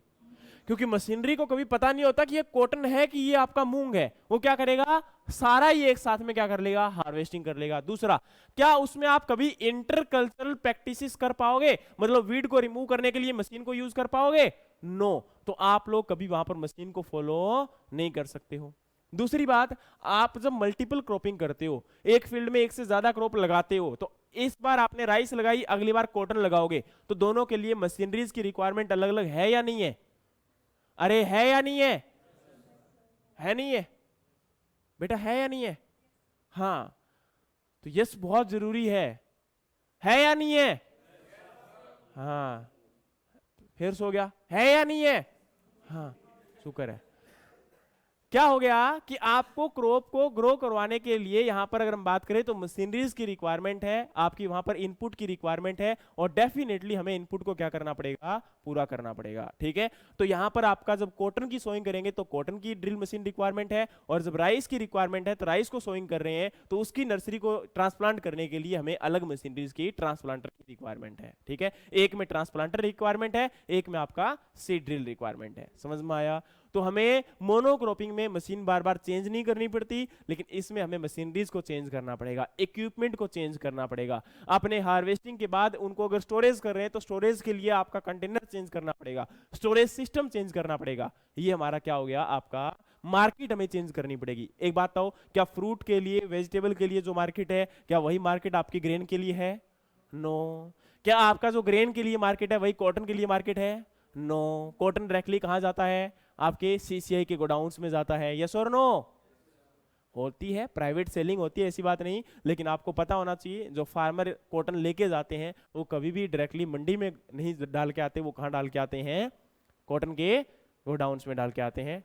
हाँ जी, अरे मंडी में क्या होता है, जो बहुत कम प्रोडक्शन होता है उस केस में मंडी वाले क्या करते हैं, चल ठीक है भाई 5-7 फार्मर उनका इकट्ठा करके हम ही देंगे, वो फिर उनको रेट भी वैसा ही मिलता है। लेकिन याद रखना, अगर जिस फार्मर के साथ फार्मर के पास अच्छा खासा प्रोडक्शन है वो कभी भी वहां पर नहीं डालेगा, ये रियलिटी है मेरे भाई, ठीक है। क्योंकि ये चीज तो चलो वो कहते हैं ना, उस वहां पे तो हम बोल सकते हैं, लेकिन जब खुद ने देखा हुआ है और खुद उन चीजों को आपका वेटिंग करवा के उसकी जो है करवा के, क्योंकि बीच में हमारे भी मिडिल मैन नहीं है, ऐसी बात नहीं है, आज भी मिडिलमैन वर्क करता है, लेकिन मिडिलमैन भी क्या कर रहा है, कैसे वर्क कर रहा है, वो उस चीज को पता करो कभी जाके, तब आपको पता चलेगा। डेफिनेटली आप वहां पे डाल के आते हो, डालने को कोई दिक्कत नहीं, आप भी डाल के आ सकते हो, नो प्रॉब्लम। लेकिन वो मिडिलमैन और उसके बीच में आपका फिर प्राइस का डिफरेंस क्या रहेगा, अगर वो डलवा रहा है तो डेफिनेटली कभी भी आपको वो प्राइस नहीं देगा जो वहां पे आपको डालने के बाद मिलेगा।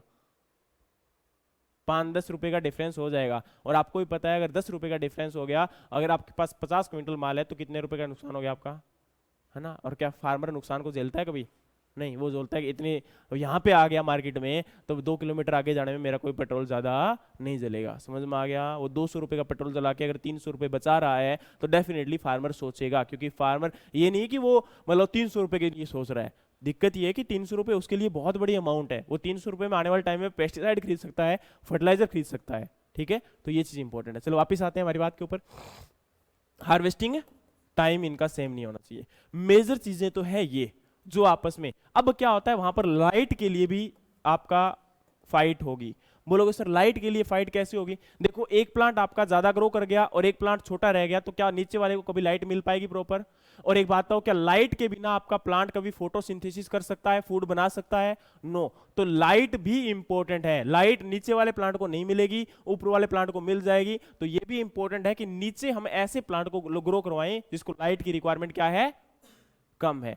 तो जब भी इन क्रॉप को लगाया जा रहा है तो पहले हम इन कंपटीशन को देख लेंगे, और कंपटीशन को देखने के बाद उनको क्या करेंगे, सोइंग करेंगे, और उसके बाद क्या होगा, हमारे पास मेजॉरिटी जो प्रॉब्लम होगी वो नहीं आएंगी। लेकिन अब भी ऐसी प्रॉब्लम आएंगी। पहली क्या होगी, हार्वेस्टिंग के टाइम दिक्कत आएगी, अलग अलग हार्वेस्ट करना पड़ेगा, मशीन यूज नहीं कर सकते हो, लेबर को यूज करना पड़ेगा, लेबर इंटेंसिव है, वीड को रिमूव करने के लिए लेबर ज्यादा लगेगी। तो इस प्रकार से ये इंटेंसिव हो जाती है, लेबर इंटेंसिव हो जाती है, और आपका कहीं ना कहीं इसके अंदर ज्यादा मेहनत ज्यादा करनी पड़ जाती है, मशीनरीज को आप यूज नहीं कर सकते हो। इसीलिए जो आपका इंटर क्रॉपिंग होता है, मिक्स क्रॉपिंग होता है, वो आपका थोड़ा सा इंटेंसिव कल्टीवेशन का पार्ट आ जाता है। क्योंकि एक्सटेंसिव कल्टीवेशन में आप लोग जो रिसोर्सेस यूज करते हो वो ब्रॉड लेवल पे यूज करते हो, समझ में आया? जैसे यूएसए है, कनाडा है, क्या कभी उन लोगों को सुना है कि वीट के अंदर कोई दूसरी क्रॉप की सोइंग कर रहे हैं वो लोग? नो। उन लोगों के फील्ड आप लोगों ने ज्यादातर देखे होंगे, सिंगल क्रॉप से क्या होते हैं, फील्ड होते हैं। ये आपका फंडा होता है। लेकिन हमारे हरियाणा में बात करें, पंजाब में बात करें, यहां पर हम लोग भी नहीं करेंगे। लेकिन जब आप चले जाओगे थोड़ा सा उस एरिया में जहां पर आपका नीड है ऐसी क्रॉप को ग्रो करवाने की, वहां पर इंटरक्रॉपिंग ग्रो करवाई जाती है। और दूसरी बात, इंटरक्रॉपिंग आपकी रिकमेंड भी की जाती है। रिकमेंड कहां की जाती है, क्या हमें ध्यान रखना चाहिए? तो रिकमेंड ये की जाती है, जैसे मान के चलिए एक क्रॉप आपकी कॉटन आ गई, दूसरी मूंग आ गई, तो कॉटन जो है वो आपका न्यूट्रिएंट अपटेक करेगी ज्यादा, लेकिन मूंग क्या करेगी, नाइट्रोजन प्रोवाइड करवाएगी, क्योंकि मूंग क्या है, आपकी लेग्यूमिनस क्रॉप है। मूंग क्या है, आपकी लेग्यूमिनस क्रॉप है। तो हम जब भी इंटरक्रॉपिंग करेंगे तो हम इस बात का ध्यान रखेंगे कि एक न्यूट्रिएंट गिवर होना चाहिए, एक न्यूट्रिएंट क्या होना चाहिए, अपटेकर होना चाहिए। समझ में आ गया? तो ये बात माइंड में रह जाएगी, नहीं रह जाएगी? क्या इसके लिए हमें रट्टा मारना है भाई? क्योंकि सिंपल सी तो बात है ना कि भाई एक लेने वाला होना चाहिए, एक देने वाला होना चाहिए। एक रूम में दो दोस्त हैं, ठीक है, बाय चांस अगर एक नहीं पढ़ रहा है तो उसको कम से कम एक जना तो पढ़ाने वाला होना चाहिए ना, कि भाई तू पढ़ ले भाई, है कभी ये ले किताब, ठीक है, के पता भला ही हो जाए तेरा, ठीक है। तो दूसरा अगर नहीं पढ़ रहा है, वो उसको डिस्टर्ब करने वाला भी नहीं होना चाहिए। समझ में आ गया मैंने क्या? अगर न्यूट्रिएंट कम से कम नहीं दे रहा है या आपका कोई और चीज नहीं प्रोवाइड करवा रहा है, तो आपस में कंपटीशन भी उनका नहीं होना चाहिए। एक ऐसा हो, बाई चांस मान के चलो आपको फ्रेंड मिल जाए ऐसा, या रूममेट मिल जाए ऐसा, जो मतलब सुबह से शाम तक मतलब मूवी देख रहा है, सॉन्ग देख सुन रहा है, आपको उसको मतलब ही नहीं है कि आप रूम में भी हो, ठीक है, ना वो आपको डिस्टर्ब करता है, ना कभी आपकी लाइट जलाता है, ना वो आपको लाइट जलाने के लिए बोलता है, लाइट बंद करने के लिए बोलता है, ना वो खाना लाने के लिए बोलता है, ना खाना आपको आपका लाया हुआ खाता है, वो अपना मस्ती में खुद है। तो क्या आप लोगों के लिए वो रूममेट बढ़िया नहीं है? डेफिनेटली बढ़िया है भाई। बाहर रह रहे हैं, ऐसा रूममेट मिल जाए तो भगवान ही मिल जाए एक प्रकार से, है ना, होते कहां से। तो वो बात है। तो डेफिनेटली यहां भी आपकी वही सिचुएशन हो रही है कि अगर आपकी ऐसी क्रॉप है जिनका आपस में कोई कंपटीशन नहीं है, तो वो पैरेलल है ना, तो उनका आपस में, अब बोलते हैं सर यहां पर कॉम्प्लीमेंट्री क्रॉप क्या होती है, सप्लीमेंट्री क्रॉप क्या होती है, नर्स क्रॉप क्या होती है? ध्यान से सुनना मेरी बात, क्योंकि बहुत इंपॉर्टेंट है। अगर बाय चांस आप लोग क्या कर रहे हो, आपकी एक क्रॉप है ए और एक क्रॉप है बी, ठीक है, कॉम्प्लीमेंट का मतलब क्या होता है, जब एक क्रॉप को दूसरे से फायदा होगा। कॉम्प्लीमेंट्री का बेस्ट एग्जांपल लेके चल रहा हूं यहां पर, एक आपका बरसीम और एक आपका ओट, एक आपका सोरगम और एक आपका लोबिया, ठीक है। देखो एक सोरगम और एक लोबिया और एक बरसीम और एक आपका ओट, ठीक है। कैसे भाई, बरसीम जो है ना उसको इनिशियल स्टेज में शेड की रिक्वायरमेंट होती है, छाया की रिक्वायरमेंट होती है, और जो आपका ओट है ना उसको नाइट्रोजन की रिक्वायरमेंट होती है। बरसीम क्या है, लेग्यूमिनस क्रॉप है या नहीं है? अरे भाई आधे लोग तो दालों के चक्कर में बैठे होंगे। ये फोडर क्रॉप है, लेकिन इसकी रूट में नोड्यूल होते हैं, और वो नोड्यूल क्या करते हैं, नाइट्रोजन फिक्स करते हैं, और उन्हीं क्रॉप को हम लोग क्या बोलते हैं, लेग्यूम क्रॉप बोलते हैं। समझ में आ गया कि नहीं आ गया? अरे यस और नो, क्योंकि उनकी फैमिली क्या है, लेग्यूमिनेसी है, उनकी फैमिली क्या है, लेग्यूमिनेसी है, ठीक है। तो यहां पर क्या होगा, बरसीम को रिक्वायरमेंट है शेड की, जो कौन देगा, ओट। ओट को रिक्वायरमेंट है किसकी, नाइट्रोजन की, कौन देगा, बरसीम। तो दोनों की नीड पूरी हुई कि नहीं हुई? इसीलिए किसका पार्ट आएगा, कॉम्प्लीमेंट्री क्रॉप का पार्ट आएगा। किसका पार्ट आएगा, आपका कॉम्प्लीमेंट्री क्रॉप का पार्ट आएगा। अब सप्लीमेंट्री का मतलब क्या होता है? अब एक चीज और ध्यान रखना, यहां पर नर्स क्रॉप भी साथ में ही कहानी खत्म कर देता हूं। देखो नर्स का मतलब भी यही होता है कि जो दूसरे को क्या करे, न्यूट्रिएंट दे, है ना। नर्स आपकी हॉस्पिटल में क्या करते हैं, देखो नर्स आपका कंपाउंडर और नर्स दोनों नर्स ही बोलते हैं ना, बॉयज को भी नर्स ही बोलते हैं, गर्ल्स को भी नर्स ही बोलते हैं। वहम में मत रहना, जो कुछ लोग मतलब माइंड में होता है ना कि हाँ यार नर्स तो केवल लेडीज होती हैं। For your kind information both are the nurses, ठीक है। नर्स का काम क्या होता है, न्यूट्रिएंट प्रॉपर टाइम पर मिलना, मेडिसिन प्रॉपर टाइम पर मिलना, है ना, मरीज को। तो वही काम यहाँ पर कौन कर रहा है, अगर क्रॉप न्यूट्रिएंट प्रोवाइड करवा रही है दूसरी क्रॉप को, तो वो क्या काम करेगी, वो एज ए नर्स का काम करेगी, वो एज ए किसका काम करेगी, नर्स। इसलिए उसको नाम क्या बोल दिया, नर्स क्रॉप। बाकी और कोई बात नहीं है। वहां पर कॉम्प्लीमेंट्री क्रॉप में दोनों में से एक क्रॉप नर्स हो सकती है, सप्लीमेंट्री में भी एक क्रॉप आपकी नर्स हो सकती है। सप्लीमेंट्री का मतलब क्या होता है, अब आप लोगों ने देखा होगा, आप लोग जिम में जाते होंगे या फिर आपके साथ वाले जाते होंगे कोई, अगर वो लोग जिम में जाते हैं तो वो लोग सप्लीमेंट लेते हैं, वो लोग प्रोटीन डाइट लेते हैं। किसके लिए, कि भाई बॉडी बन जाएगी, एक्स्ट्रा बॉडी बन जाएगी, कोई बाइसेप्स बनाने के लिए, कोई चेस्ट बनाने के लिए, है ना, कोई थाइज बनाने के लिए। अब क्या होते हैं, वो आपके सब न्यूट्रिएंट लिए जाते हैं, तो डेफिनेटली उससे क्या होता है, एक बूस्टअप होता है। जो आपका फूड आप खा रहे थे उसके साथ में एडिशनल न्यूट्रिएंट हो गया, यस और नो। और वो एडिशनल होने की वजह से हम लोगों ने क्या कर दिया, उसको बोल दिया सप्लीमेंट। क्या बोल दिया, सप्लीमेंट्री डाइट, है ना। तो आपकी एक एक्स्ट्रा डाइट जो आपकी ऐड कर दी गई है आपके फूड साइकिल में, ठीक है। उसी प्रकार से यहां भी आपका क्या हो जाएगा, एक सप्लीमेंट्री क्रॉप वो होती है जो कहीं ना कहीं न्यूट्रिएंट प्रोवाइड करवाती है। बोलोगे सर न्यूट्रिएंट आपका प्रोवाइड करवाएगी, तो सप्लीमेंट्री क्रॉप और नर्स क्रॉप में क्या डिफरेंस है, कोई डिफरेंस नहीं है, नाम अलग अलग है, बात चीज एक ही है, ठीक है। समझ में आ गया कि नहीं आ गया, वो फ्लोर बोल दो और आटा बोल दो, बात एक ही है, समझ में आ गया। चून बोल दो, आटा बोल दो, बात एक ही है, समझ में आ गया, कोई डिफरेंस नहीं है। आ गया कि नहीं आ गया। तो भाई ये थी कहानी इनकी। अब इनके डिसएडवांटेज और एडवांटेज आपको क्या आ गए होंगे, समझ में आ गए होंगे। इंटरक्रॉपिंग बोल दोगे तो प्रॉपर क्या हो जाएगा, रो सिस्टम आ जाएगा, और मिक्स क्रॉपिंग बोल दोगे तो वहां पर क्या हो जाएगा, आपका बीच में स्पेस प्रॉपर अवेलेबल नहीं हो पाएगा, बस बात इतनी है। अब एक इसके अंदर ना, जब इंटरक्रॉपिंग पढ़ोगे तो मिक्स इंटरक्रॉपिंग पढ़ोगे, तो उसका मतलब भी सेम ही होता है, वो कोई अलग चीज नहीं होती, समझ में आ गया।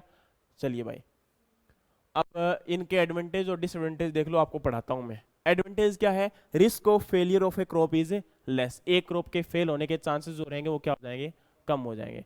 उसके डिजीज, उसके इंसेक्ट, है ना, तो वो चीज। दूसरा, fulfil the daily requirement of food, grain, oil and pulses. मान के चलिए आपने कॉटन ग्रो करवाया था, साथ में मूंग ग्रो करवा लिया, तो आपको खाने के लिए क्या हो गए, आपकी डेली की रिक्वायरमेंट पूरी हुई कि नहीं हुई।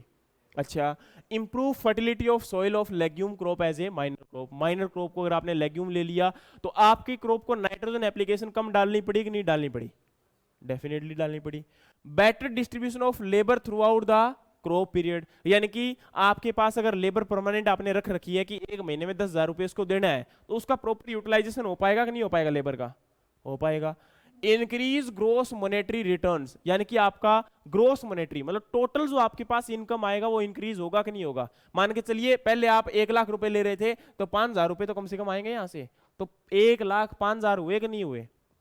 Well balanced cattle feed is obtained, अगर आप कम से कम और कोई क्रॉप नहीं ग्रो करवा रहे हो, फोर्डर क्रॉप ले लोगे, तो कम से कम क्या हो जाएगा, कैटल की फीड की रिक्वायरमेंट पूरी हो जाएगी नहीं हो जाएगी।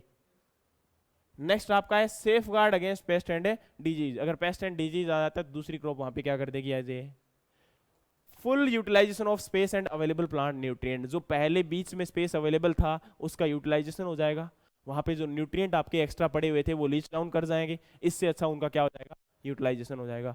अब सुनो, some time control of pest and disease and weed become difficult. भाई अगर सेम डिजीज सेम पेस्ट अगर अटैक कर रहा है सेम टाइम में दोनों क्रॉप में, क्या उनको कंट्रोल करना इजी टास्क होगा। Some time affect the yield of main crop, कई बार क्या होगा, अगर नीचे वाली क्रॉप ज्यादा प्रोडक्शन कर गई, ज्यादा ग्रोथ कर गई, तो वो साइड वाली क्रॉप की क्या कर देगी, यील्ड को डिक्रीज कर देगी। Harvesting with the help of machinery is a not possible. तो भाई ये एडवांटेज और डिसएडवांटेज आपको हर जगह देखने को मिल जाएंगे, अगर कहीं कोई डाउट हो तो पूछ लेना, अदरवाइज आपको हर जगह पे सेम चीज देखने को मिलेगी, थोड़ा बहुत बस लैंग्वेज में चेंज होगा, अभी दिखा देता हूं, चिंता करने की आवश्यकता नहीं है। मिक्स क्रॉपिंग में बेटा जी आपका जो है फर्दर टाइप कर दिए हमने, क्या नाम कर दिए, एक मिक्स क्रॉपिंग कर दिया, एक कंपेनियन कर दिया, एक को गार्ड कर दिया और एक ऑगमेंटिंग कर दिया। देखो कंपेनियन का मतलब क्या होता है, साथी होता है, फ्रेंड होता है, तो कंपेनियन बोल दो, कॉम्प्लीमेंट्री बोल दो, एक ही बात है। क्या बोल दो, कंपेनियन बोल दो और कॉम्प्लीमेंट्री बोल दो, एक ही बात है। कॉम्प्लीमेंट्री आपको बताया था कि नहीं बताया था मैंने, जब दोनों क्रॉप एक दूसरे को क्या करती हैं, फायदा करती है, बेनिफिट पहुंचाती है, उसको आप लोग क्या बोलते हो, कंपेनियन क्रॉप बोलते हो। भाई समझ में आया कि नहीं आया, यस और नो? जब दो क्रॉप एक दूसरे को फायदा पहुंचाती है उनको आप लोग क्या बोलते हो, कंपेनियन या कॉम्प्लीमेंट्री क्रॉप। समझ में आ गया कि नहीं आ गया?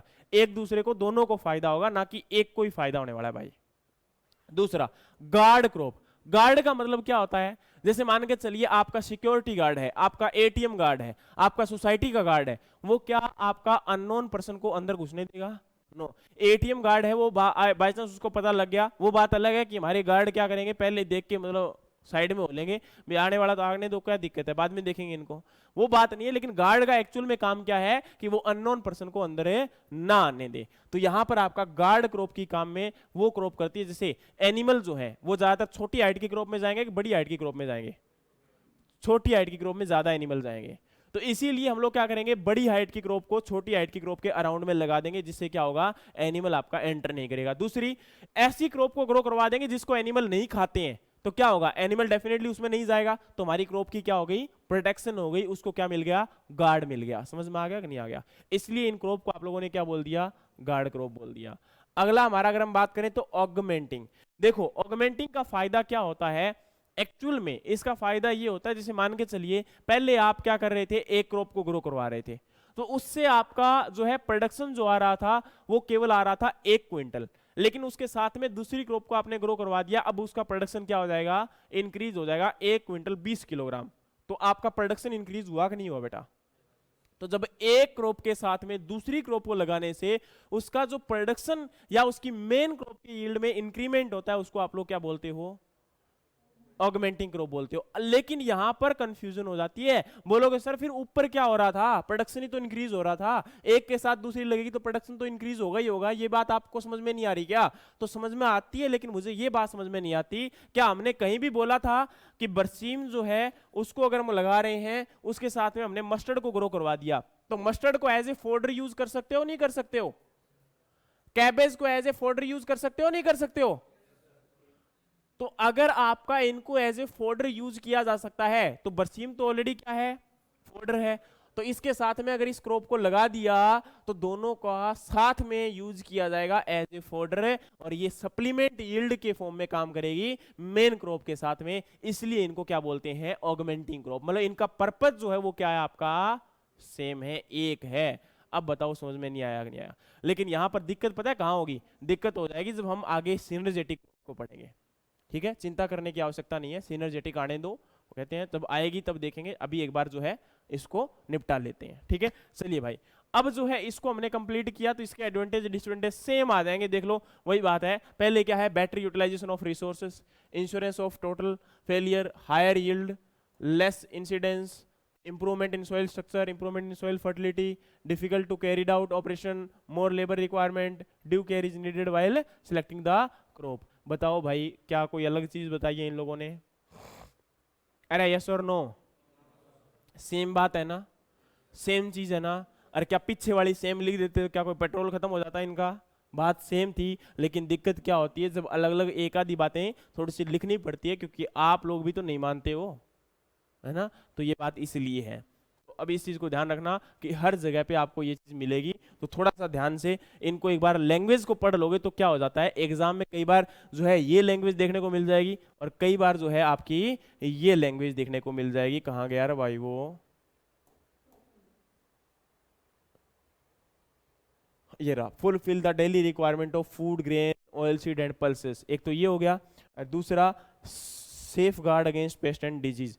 तो इसका मतलब भी तो यही है ना कि आपका डिजीज और पेस्ट ने अगर अटैक कर दिया तो कम से कम एक क्रॉप क्या रह गई, बची रह गई। तो वहां भी बोल दिया इंश्योरेंस क्रॉप, और यहाँ पे बोल दिया एज ए सेफ गार्ड। समझ में आ रहा है? वर्ड्स आपके चेंज कर दिए, बाकी डिफरेंस कोई नहीं है दोनों में। समझ में आ गई कि नहीं आ गई? तो लैंग्वेज चेंज हो रही है, चीज वही है। ठीक है, नेक्स्ट आपका आ गया इंटरक्रॉपिंग। इंटरक्रॉपिंग में कुछ भी नहीं हो रहा, इंटरक्रॉप कर रहे हो, दूसरी क्रॉप को साथ में ग्रो करवा रहे हो। अब इंटरक्रॉपिंग में क्या होता है, फर्दर नाम चेंज कर देते हो आप इनका, किसके बिहाफ पर, आपके तीन चीजों के बिहाफ पर मेनली। ये देखो, पैरेलल इंटरक्रॉपिंग, कंपेनियन इंटरक्रॉपिंग और मिक्स इंटरक्रॉपिंग, ये है इनके टाइप। कैसे? पैरेलल इंटरक्रॉपिंग का मतलब है कि दो क्रॉप को लगाया गया तो दोनों के बीच में कोई कंपटीशन नहीं है। कंपेनियन इंटरक्रॉपिंग किया गया तो मतलब दोनों एक दूसरे को क्या कर रही हैं, फायदा दे रही हैं। और मिक्स इंटरक्रॉपिंग वही बात, दोनों के बीच में स्पेस आपका प्रॉपर है मेंटेन्ड नहीं है। समझ में आ गया कि नहीं आ गया? अरे यस और नो? बाकी बात आपकी सेम होगी, बता देता हूं कैसे। ठीक है, इनको मैं पढ़ नहीं रहा, लेकिन आपको इतना बता रहा हूं कि देखो क्या है कि क्रॉप को जब लगा रहे हो तो हमें किन किन बातों को ध्यान रखना पड़ेगा। डिफरेंट ग्रोथ हैबिट होनी चाहिए, होनी चाहिए कि नहीं होनी चाहिए? अगर एक ज्यादा फैल रही है, दूसरी भी अगर फैलने वाली आ गई तो क्या प्रोडक्शन हो पाएगा? नो। कैनोपी डेवलपमेंट, दोनों का कैनोपी डेवलपमेंट अलग अलग होना चाहिए, एक का छोटा होना चाहिए, एक का। रूट सिस्टम, एक टैप रूट सिस्टम हो सकता है, एक फाइबरस रूट सिस्टम हो सकता है। एक न्यूट्रिएंट सरफेस से ले ले, एक न्यूट्रिएंट सब सरफेस से ले ले। एक कॉटन लगा लो, एक मूंग लगा लो, तो मूंग की जो क्रॉप है उसकी रूट ऊपर तक रह जाती है, लेकिन जो कॉटन है उसका रूट कहां तक चला जाता है? डीप तक चला जाता है। समझ में आया कि नहीं आया? इसी प्रकार से न्यूट्रिएंट रिक्वायरमेंट दोनों की अलग अलग होनी चाहिए कि सेम होनी चाहिए? अलग अलग होनी चाहिए, एक की कम हो सकती है, एक की ज्यादा हो सकती है। समझ में आया कि नहीं आया? ठीक है, अगला हमारा क्या बोला गया? Characteristics of good intercrop, main crop या सब्सिडरी जो मिक्स क्रॉप है। अब देखो, मेन क्रॉप कौन सी होती है? जो आपकी वहां पर फील्ड के अंदर जैसे कॉटन लगाई गई थी, कॉटन क्या थी? मेन क्रॉप थी। लेकिन आपकी जो मूंग है वो क्या होती है? इंटरक्रॉप बोल दो, मिक्स क्रॉप बोल दो, आपका सब्सिडरी क्रॉप बोल दो, या सब क्रॉप बोल दो, वो एक ही बात होती है। या फिर कंपोनेंट क्रॉप बोल दो, उसको आप लोग क्या बोल सकते हो? कंपोनेंट क्रॉप भी बोल सकते हो। कई बार कई जगह लिखा होगा तो उस समय कंफ्यूज नहीं होता, उसका नाम क्या होता है आपका? कंपोनेंट क्रॉप भी होता है। कई बार हम जो है इस वर्ड को सुना नहीं होता और बाय चांस एग्जाम में अगर वो चीज आ जाती है। देखो एग्जाम में मैं बार बार बोलता हूं कि कुछ नया नहीं आता, बस इन वर्ड्स को क्या किया जाता है? थोड़ा सा चेंज किया जाता है और उसके अकॉर्डिंग हमारे माइंड में कंफ्यूजन हो जाती है और उस चीज की वजह से ही हमारा जो है आंसर गलत हो जाता है।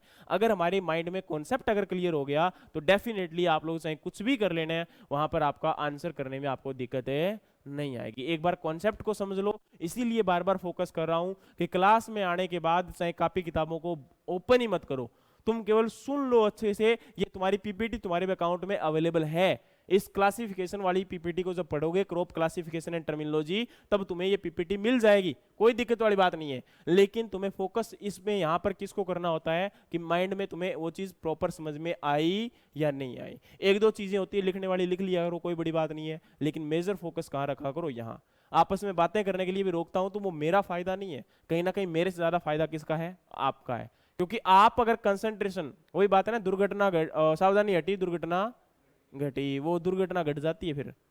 ठीक है, फिर बाद में सोचते हो अरे यार बताया था, उस टाइम तो तब तो कन्वर्सेशन चल रही होती है। अच्छा रह गया था कल, कहाँ? मॉल में, कौन से में? है ना, ये चल रहा होता है। तो ये चीज है आपकी, क्या है कि आपका it should be mature earlier और लेटर, तो बता दिया भाई, है ना। एक क्रॉप पहले मैच्योर होनी चाहिए, एक बाद में होनी चाहिए, है ना। दूसरा क्या है? It should be not affect the growth and yield of base crop, main crop को अफेक्ट नहीं करनी चाहिए। ठीक है, as far as possible it should be a legume crop, मतलब न्यूट्रिएंट गिवर होनी चाहिए। उसके बाद क्या है? It should be have different growth habit, nutrient requirement.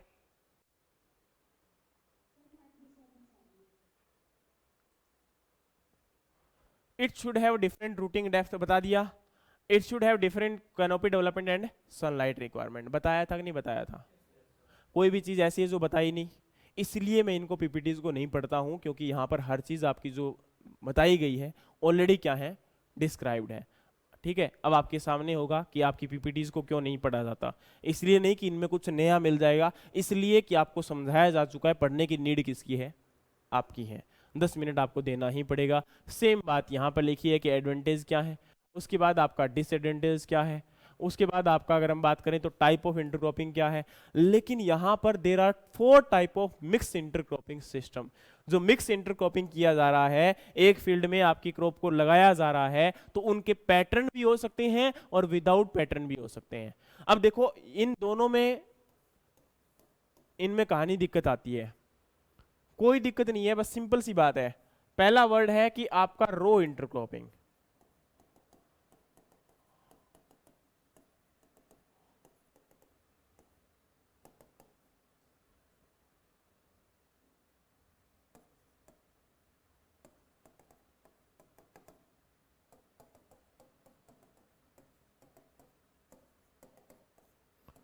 मान के चलिए आपकी एक क्रॉप है कॉटन, एक क्रॉप है मूंग। पहले मैंने क्या किया? एक कॉटन की रो लगाई, फिर मूंग की रो लगाई, फिर कॉटन, फिर मूंग, फिर कॉटन, फिर मूंग। तो ये रेशो क्या हो गया? 1:2। मैंने क्या सोचा यार, मूंग तो कॉटन तो मेरी मेजर क्रॉप है, मैं कॉटन की 2 रो लगाऊंगा और फिर मूंग की क्या लगाऊंगा, 1 रो। कॉटन की 2 फिर मूंग, कॉटन की 2 फिर मूंग, ये रेशो क्या हो गया 2:2। ऐसा भी तो हो सकता है 1 मूंग फिर 2 कॉटन, है ना, 1 मूंग फिर 2 कॉटन, तो यानी कि क्या हो गया 1:2 का रेशो हो गया, हुआ या नहीं हुआ। तो अगर रेशियो आपका इस प्रकार से चेंज हो रहा है, लेकिन यहां पर क्या हो रहा है, बार बार आपका 1 एक साइड में पक्का आ रहा है, दोनों में से एक जो आपकी क्रॉप है वो किस रो में लगाई जा रही है, सिंगल रो में लगाई जा रही है। आपको पता होगा 1 M और 1 M, यानी कि मूंग मूंग कॉटन कॉटन, ठीक है, या फिर क्या हो M M C C C, यानी कि 2:3, ये क्या है 2:2। इसको तो आप करोगे तो क्या बन जाएगा 1:, क्यों, मैथमेटिक्स नहीं सीखा क्या, 1:1 नहीं बनेगा बेटा, अरे रामखोरो क्यों नहीं बनेगा, है खेत में नहीं बनेगा। आपको पता होना चाहिए, आपने मैथमेटिक्स में जरूर सीखा होगा कि 2:2 काट दिया तो क्या हो गया 1:1, लेकिन जब आप फील्ड में जाओगे तो क्या हो जाएगा, क्या आपकी 2 रो लगाई गई हैं, तो आपने जैसे ही मैथमेटिक्स की कैलकुलेशन वहां तो की थी 1:1 और वैसे ही रो उठा के ये आ गई मैं यहाँ पे साइड में, ऐसा होता है कभी देखा है, नो, वो रेशियो आपका वही रहेगा, वो कभी 2:2 से ना तो 3:2 हो सकता, ना आपका 1:1 हो सकता, वो सेम रेशियो रहेगा। तो याद रखना डियर, जब आपका रेशियो 2:2, 2:3, 2:5, 2:9, 9:2, 9:3, 9:4, यानी कि जब रेशियो में 1 नहीं आए और रेशियो में अगर 1 आ जाए, चाहे वो एक साइड में ही है, इससे डिफरेंस नहीं पड़ेगा, वो आपका यहां पर सिंगल रो आने की वजह से हम इसको बोलते हैं रो इंटरक्रॉपिंग। और ये आपका जब कम से कम 2 रो आ जाती है तो एक स्ट्रिप बन जाती है, एक पट्टी बन जाती है, इसलिए इसको हम लोग बोल देते हैं क्या, स्ट्रिप इंटरक्रॉपिंग। बताओ डिफरेंस समझ में आया कि नहीं आया, कोई दिक्कत नहीं है, अगर रो में आपका सिंगल रो आ जाए, वहां पर रेशियो में 1 आ जाए, तो उसका मतलब है कि वो रो इंटरक्रॉपिंग है, चाहे वो एक साइड में है चाहे वो दोनों साइड में है। अगर आपका वहां पर 1 नहीं है, वो 2 है, 3 है, 4 है, 9 है, 15 है, 17 है, वो आपका हमेशा किस में जाएगा, किस में जाएगा। तो अब आपका ये रो इंटरक्रॉपिंग और स्ट्रिप इंटरक्रॉपिंग की तो कहानी खत्म हो गई, बच गया पैच। पैच तो लगे हुए देखे होंगे आजकल, है ना, होते ही नहीं होते, चलो पहले मजबूरियों में पैसे लगते थे, आजकल फैशन में पैसे लग जाते हैं। अरे देखे होंगे जींस होती है, उसके अंदर एक डिजाइन यहाँ पे होता है, एक डिजाइन यहाँ पे होता है, यस और नो, एक कलर कोई और होता है, एक कलर कोई और होता है, समझ में आ गया। ये वही बात है कि आपका पहले मजबूरियों में और आज फैशन की फॉर्म में, है ना। तो वो आपका क्या होता है कि जैसे मान के चलिए फील्ड के अंदर कोई पर्टिकुलर एक पैच है, पर्टिकुलर आपका स्पेस है, ठीक है, वहां पे किसी भी वजह से क्रॉप आपकी ग्रो नहीं हो पाई, तो एक पैच बन गया, उस पर्टिकुलर पैच के अंदर अगर क्रॉप को ग्रो करवाया जा रहा है तो वो क्या हो जाएगा, पैच इंटरक्रॉपिंग हो जाएगा। समझ में आ गया कि नहीं आ गया, ठीक है। और दूसरा वर्ड यहां पर आपका आ गया क्या, रिले इंटरक्रॉपिंग। तो रिले इंटरक्रॉपिंग, रिले क्रॉपिंग बात एक ही है, मतलब क्या हो जाएगा इसका, इसका मतलब ये है कि आपका एक क्रॉप को जब आपका हार्वेस्ट नहीं किया जाता है, उससे पहले आप लोग क्या कर देते हो, दूसरी क्रॉप की सोइंग कर देते हो, तो वो हमारा क्या हो जाएगा, रिले क्रॉपिंग। मतलब एक क्रॉप जब हार्वेस्टिंग के नजदीक होती है उस समय आप लोग क्या कर देते हो, दूसरी क्रॉप को इनिशिएट कर देते हो, राइस के अंदर व्हीट। अब आप लोग पूछ सकते हो कि सर ऐसा कहां करते हैं, तो ऐसा आपके यहाँ पर तो नहीं करते हैं जहां पर आपका फूड ज्यादा प्रोडक्शन होता है, लेकिन जहां पर नीड है, आपको पता है राइस के अंदर पानी आप लोगों ने ज्यादा दिया था, या राइस के अंदर पानी ज्यादा अवेलेबल था, जब तक राइस को हार्वेस्ट करोगे उसमें से पानी क्या हो जाएगा, ड्राई हो जाएगा, उसमें से पानी क्या हो जाएगा, ड्राई हो जाएगा। लेकिन आप लोग अच्छे से जानते हो कि अगर राइस के फील्ड में जो पानी अवेलेबल है उसको अगर यूटिलाइज कर लिया जाए तो अगली क्रॉप को प्रोडक्शन किया जा सकता है। अब यूटिलाइज ऐसे तो है नहीं कि मिट्टी को निचोड़ निचोड़ के पानी निकाल रहे हैं, क्या होगा, उसी के अंदर आप सोइंग कर सकते हो दूसरी क्रॉप को, है ना। तो इसीलिए आपका उसकी हार्वेस्टिंग से 1 मंथ बिफोर, क्योंकि आपको पता होगा राइस के अंदर 1 मंथ बिफोर आप क्या कर देते हो, इरिगेशन को स्टॉप कर देते हो, इसलिए उस समय जब क्रॉप को आपका ग्रो करवा दिया जाएगा तो वो कहीं ना कहीं वो मॉइस्चर जो होगा फील्ड में अवेलेबल वो उस क्रॉप के लिए महत्वपूर्ण हो जाएगा और वो उससे क्या हो जाएगी, पक जाएगी, प्रोडक्शन अच्छा खासा दे देगी। ये उस एरिया में किया जाता है जहां पर मजबूरियां होती है, जहां पर पानी प्रॉपर टाइम पर अवेलेबल है नहीं होता। समझ में आया कि नहीं आ गया, ठीक है, तो इन चीजों को ध्यान में रखते हुए वहां पर आपका रिले क्रॉपिंग किया जाता है और आपको ये बात समझ में आ गई होगी। रिले, ये आपका देखो एक क्रॉप अभी हार्वेस्टिंग के टाइम पर पहुंच चुकी है, एक अभी क्या कर रही है, जर्मिनेट की है। ठीक है, उसी प्रकार से आपका रिले के इसके फायदे वो सेम है ना, कोई अलग नहीं है। और एलए क्रॉपिंग, एलए का कुछ नहीं होता, सिंगल सी बात है, सिंपल सी बात है, जब मान के चलिए आपका फील्ड है, उस फील्ड में है रिले, रिले क्रॉप तो रो में ही करना पड़ेगा ना, मजबूरी हो जाएगी हमारी। या फिर आप इंटर मिक्स क्रॉपिंग की फॉर्म में भी तो कर सकते हो, कोई सीड को ब्रॉडकास्ट ही तो करना है, वहां पर ब्रॉडकास्ट कर सकते हो। वो तो डिपेंड करेगा ना कि जैसे कुछ आपके सीड्स होते हैं उनको डेप्थ में सोइंग करनी पड़ती है, कुछ सीड अगर ऊपर आप सोइल के ऊपर रख भी दोगे तो भी जर्मिनेट कर जाएंगे। वो डिपेंड करता है क्रॉप के टाइप के ऊपर कि वो जर्मिनेट कैसे करेगा। अगर वो जर्मिनेट करेगा प्रॉपर किसके बाद, आपका सीड की डेप्थ के बाद, तो डेफिनेटली हमें रो के अंदर उसको ग्रो करवाना पड़ेगा। लेकिन अगर वो ब्रॉडकास्टिंग से ग्रो कर सकता है तो डेफिनेटली हम लोग क्या कर देंगे, उसको ब्रॉडकास्ट कर सकते हैं। प्रॉब्लम सेम आएगी, हार्वेस्टिंग के टाइम पर प्रॉब्लम आएगी, ठीक है, अगर वीड आ गई तो डेफिनेटली प्रॉब्लम आएगी, सारी चीजें प्रॉब्लम होने वाली है। तो यहां पर क्या है आपका एलए क्रॉपिंग। एलए में कुछ नहीं होता बेटा जी, आपके ट्रीज की रो होती है, एक रो ये है, एक रो ये है, उसके बीच में एक स्पेस बच जाता है, यस और नो। उस स्पेस में क्रॉप को ग्रो करवाना क्या होता है, एलए क्रॉपिंग होता है। जैसे आपने देखा होगा पॉपुलर के बीच में क्रॉप को ग्रो करवाते होते हैं, पॉपुलर हो गया, यूकेलिप्टिस हो गया, उनके बीच में हम लोग क्या करते हैं, क्रॉप को ग्रो करवाते हैं। तो आपके जो ट्रीज की रो लगा दी जाती है और उन रोज के बीच में जो आपका क्रॉप को ग्रो करवाया जाएगा, तो वो आपका क्या होता है, एक रास्ता बन जाता है, एक वे बन जाता है, और उस वे के बीच में क्रॉप को ग्रो करवाना क्या होता है, एले क्रॉपिंग होता है। समझ में आया कि नहीं आया? फायदा वही है, नुकसान भी वही है। अगर बाय चांस देखो, अगर मैं बात करता हूं यहाँ पर फायदे की बात करता हूं, क्योंकि थोड़ा सा इसमें क्या हो गया, यहाँ पे ट्रीज आ गए तो डेफिनेटली फायदे थोड़े से चेंज हो सकते हैं। एक तो अगर बाय चांस हमें नीड है किसकी, आने वाले टाइम में हम चाहते हैं कि हमारे पास जैसे बाय चांस फ्लड आ गई, तो फ्लड में कोई भी क्रॉप आपकी सेफ नहीं होती, लेकिन जो ट्रीज होते हैं ना उनको ज्यादा नुकसान नहीं होता, देखा होगा आप लोगों ने। दूसरा, अगर हवाएं तेज चल रही हैं तो ये विंड क्या करेगी, इसको जो ट्रीज होते हैं वो विंड की स्पीड को क्या कर लेते हैं, रोक लेते हैं। तो डेफिनेटली हमें जो रो लगानी चाहिए वो किस डायरेक्शन में लगानी चाहिए, जिस साइड से विंड ज्यादा आती है, तो वो विंड ब्रेक का काम करेगी। तीसरा क्या होगा, यहां पर जैसे मान के चलिए कुछ क्रॉप आपकी जो है शेड प्रोवाइड करवाएंगी, तो शेड होगी तो कुछ क्रॉप को शेड की रिक्वायरमेंट होती है। जैसे कि यहां पर अगर हम बात करें, क्रॉप का नाम क्या है, हल्दी, टर्मेरिक, है ना, विको टर्मेरिक। तो टर्मेरिक की अगर बात करें तो उसको शेड की रिक्वायरमेंट होती है। याद रखना, अगर पूछ ले कि सबसे ज्यादा शेड लिविंग प्लांट कौन सा है, तो आपके सामने जो बेस्ट एग्जांपल है वो टर्मेरिक ही है, टर्मेरिक ही पूछेंगे वो, ठीक है, बेस्ट प्लांट होता है शेड के लिए। तो यहां पर याद रखना कि आपका उस क्रॉप को लगा दोगे तो डेफिनेटली उसको शेड मिल जाएगी, है ना, वैसे वो उसको जो है प्रॉपर लाइट मिलेगी। तो इस प्रकार से यहां पर आपका लैंड का भी यूटिलाइजेशन हो जाएगा, और अब जब इनको क्रॉप को हार्वेस्ट करके बेचेंगे ट्रीज को, तब हमें इनकम भी एक्स्ट्रा जनरेट होगी। समझ में आया कि नहीं आया? लेकिन नुकसान क्या हो सकता है, जैसे कि यूकेलिप्टस, यूकेलिप्टस एक ऐसा प्लांट है जो पानी को बहुत ज्यादा अपटेक करता है, तो पहले तो फील्ड से पानी का लॉस होगा, यस और नो। यूकेलिप्टस हमें देख, प्लांट को, ट्री को देख के लगाना पड़ेगा, कहीं वो ज्यादा फील्ड में से वाटर को अपटेक ना कर ले। दूसरा, यूकेलिप्टस जो है उसके लीफ जो होते हैं, उस लीफ के अंदर कुछ केमिकल होते हैं जो कि मस्टर्ड के प्लांट को ग्रो नहीं करने देते। याद रखना, कभी भी देख लेना, जिस एरिया में जहां पे आपका यूकेलिप्टस का प्लांट है उसके नीचे कभी भी मस्टर्ड को या तो लगाया नहीं जाता, अगर आपने ग्रो करवा दिया तो वो कभी भी जर्मिनेट प्रॉपर नहीं करेगा।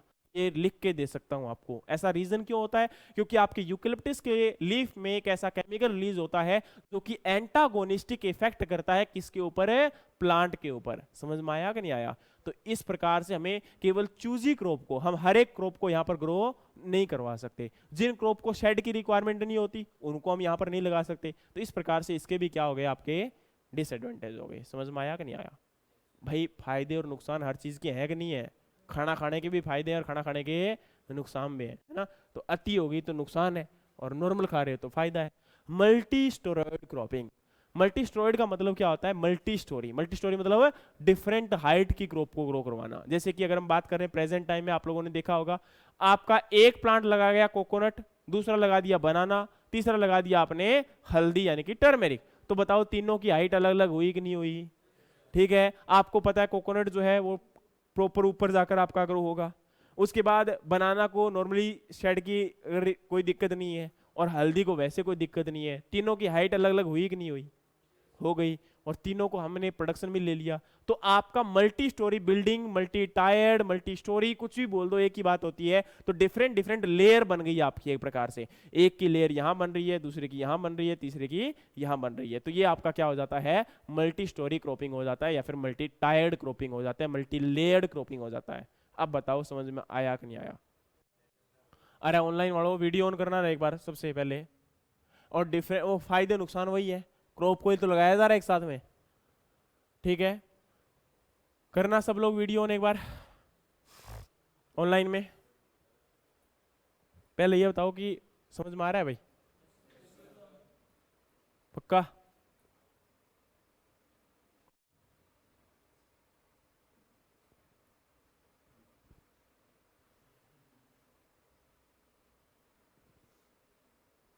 हाँ भाई, ऑनलाइन में सब लोगों को समझ में आ रहा है, या मैं भी आपकी तरह करता रहूं? हैं? ठीक है, क्योंकि ज्यादातर यही तो होता है, कुछ भी पूछ लो। वीडियो ऑन करो यार, ये बाकी लोग कहाँ हैं? अमित शर्मा, मनीष चहल, अमनदीप, अतुल राणा, सुखदीप, अमित शर्मा, आशुतोष, संजय, अरे कहाँ गए वो आप सब लोग? वीडियो तो ऑन कर लो, पता तो लग जाए कौन कौन पढ़ रहा है हमारे पास है। हैं? ये शर्मा जी हैं, ये अमनदीप है, अरे कहीं देख लें तो कम से कम पता तो लग जाए ये मेरे पास पढ़ा हुआ है।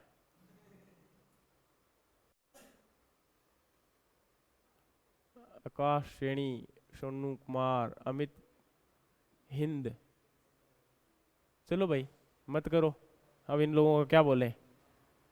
अच्छा, लाइट ही नहीं है कि इनके पास? तो लाइट नहीं है तो कोई इसका इलाज नहीं है, चलो कोई दिक्कत नहीं है।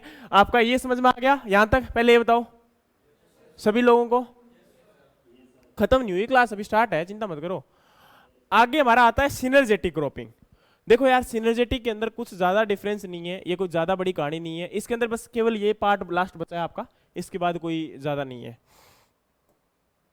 देखो मान के चलिए मैंने क्या किया, सुगरकेन की क्रॉप है,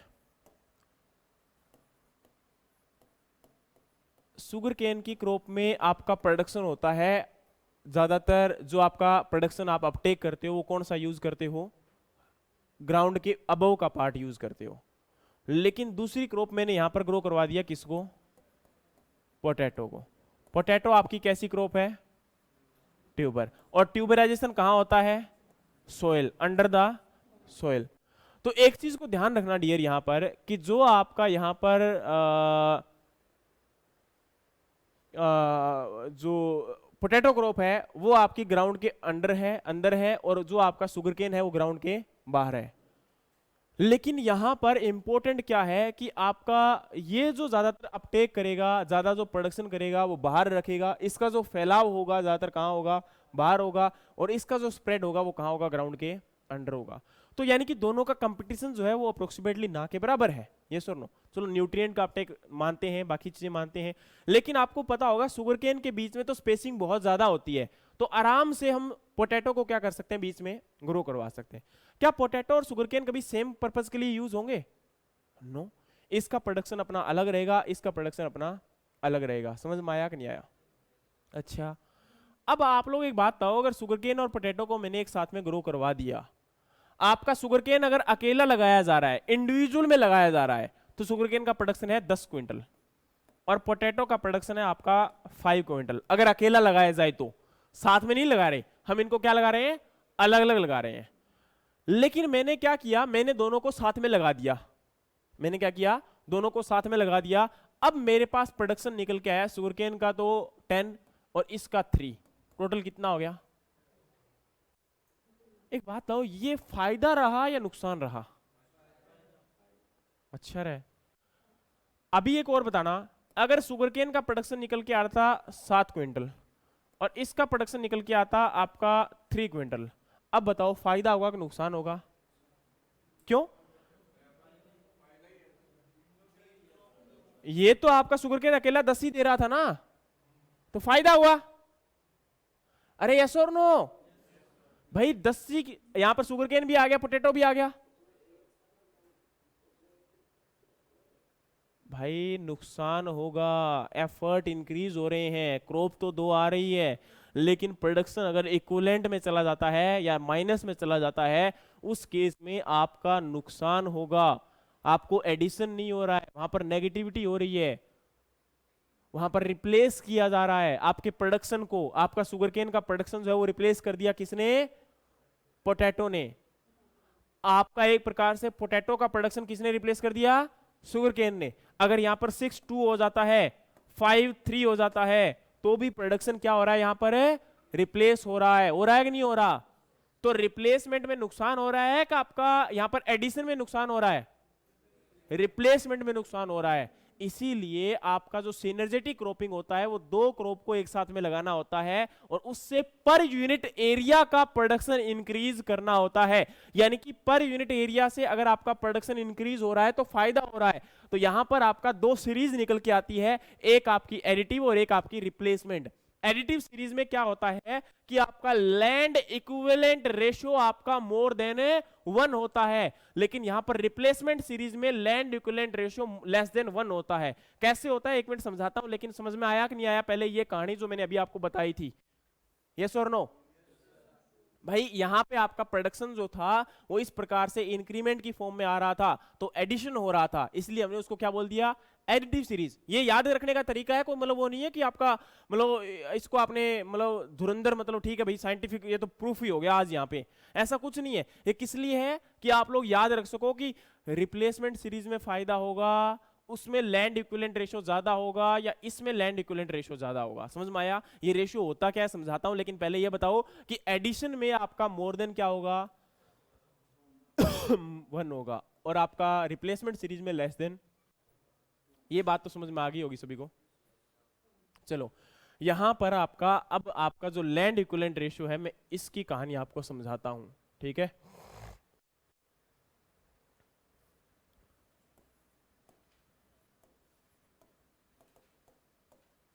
इसका मतलब होता है जैसे मान के चलिए आपका लैंड है आपके पास 1 एकड़।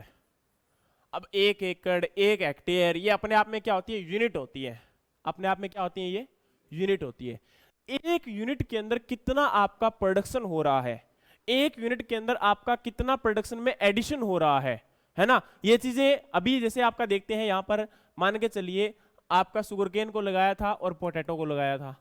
अगर दोनों को लगाने से आपका यहां पर जो सिंगल क्रॉप प्रोडक्शन कर रही थी उसके रिस्पेक्ट में अगर कुछ ऐड हो जाता है तो मतलब लैंड वही है, क्रॉप वही है, लेकिन प्रोडक्शन यहां पर क्या हो गया? इंक्रीज हो गया।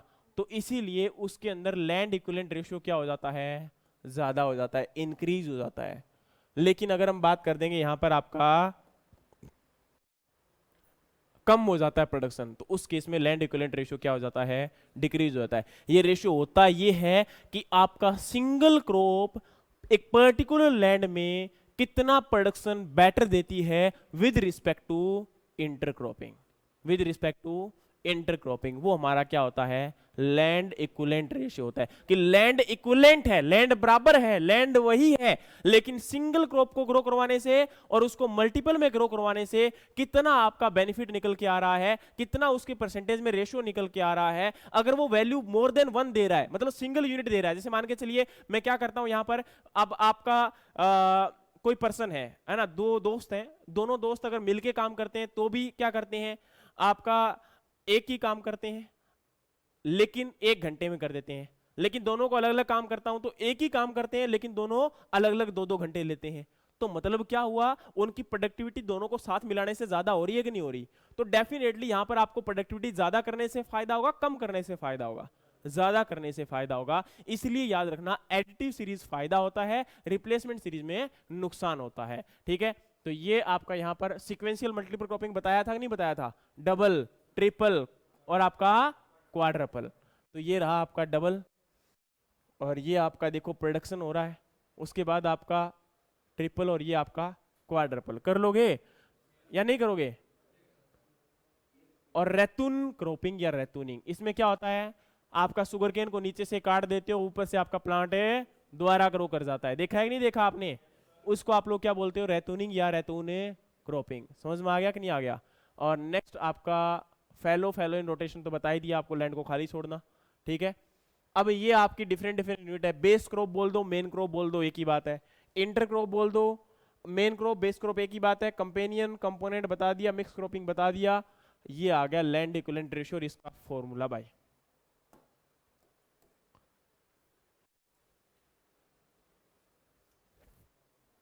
ठीक है, फॉर्मूला कभी काम आएगा कि नहीं आएगा ये मेरे को नहीं पता, लेकिन इसमें कहानी क्या है बता देता हूं। मान के चलो यहां पर क्या लिखा है, yield of base crop in inter cropping, मतलब जो मेन क्रॉप है उसकी इंटर क्रॉपिंग में क्या यील्ड होगी। आपको याद होगा अभी हमने दो क्रॉप को ग्रो करवाया था, एक सुगरकेन को और एक आपका पोटैटो को। मान के चलिए सुगरकेन हमारी क्या है मेन क्रॉप है, उसका इंटर क्रॉपिंग में यील्ड आपने कितना निकाला था 9 क्विंटल, कितना निकाला था 9 क्विंटल, ठीक है। और आपका यहां पर अकेला अगर प्रोडक्शन देता है तो कितना होता है 10 क्विंटल।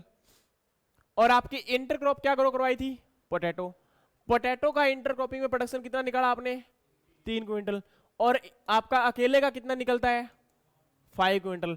अब देखो जो जो यूनिट है उनको रख दो यहां पे, yield of base crop in intercropping कितनी है,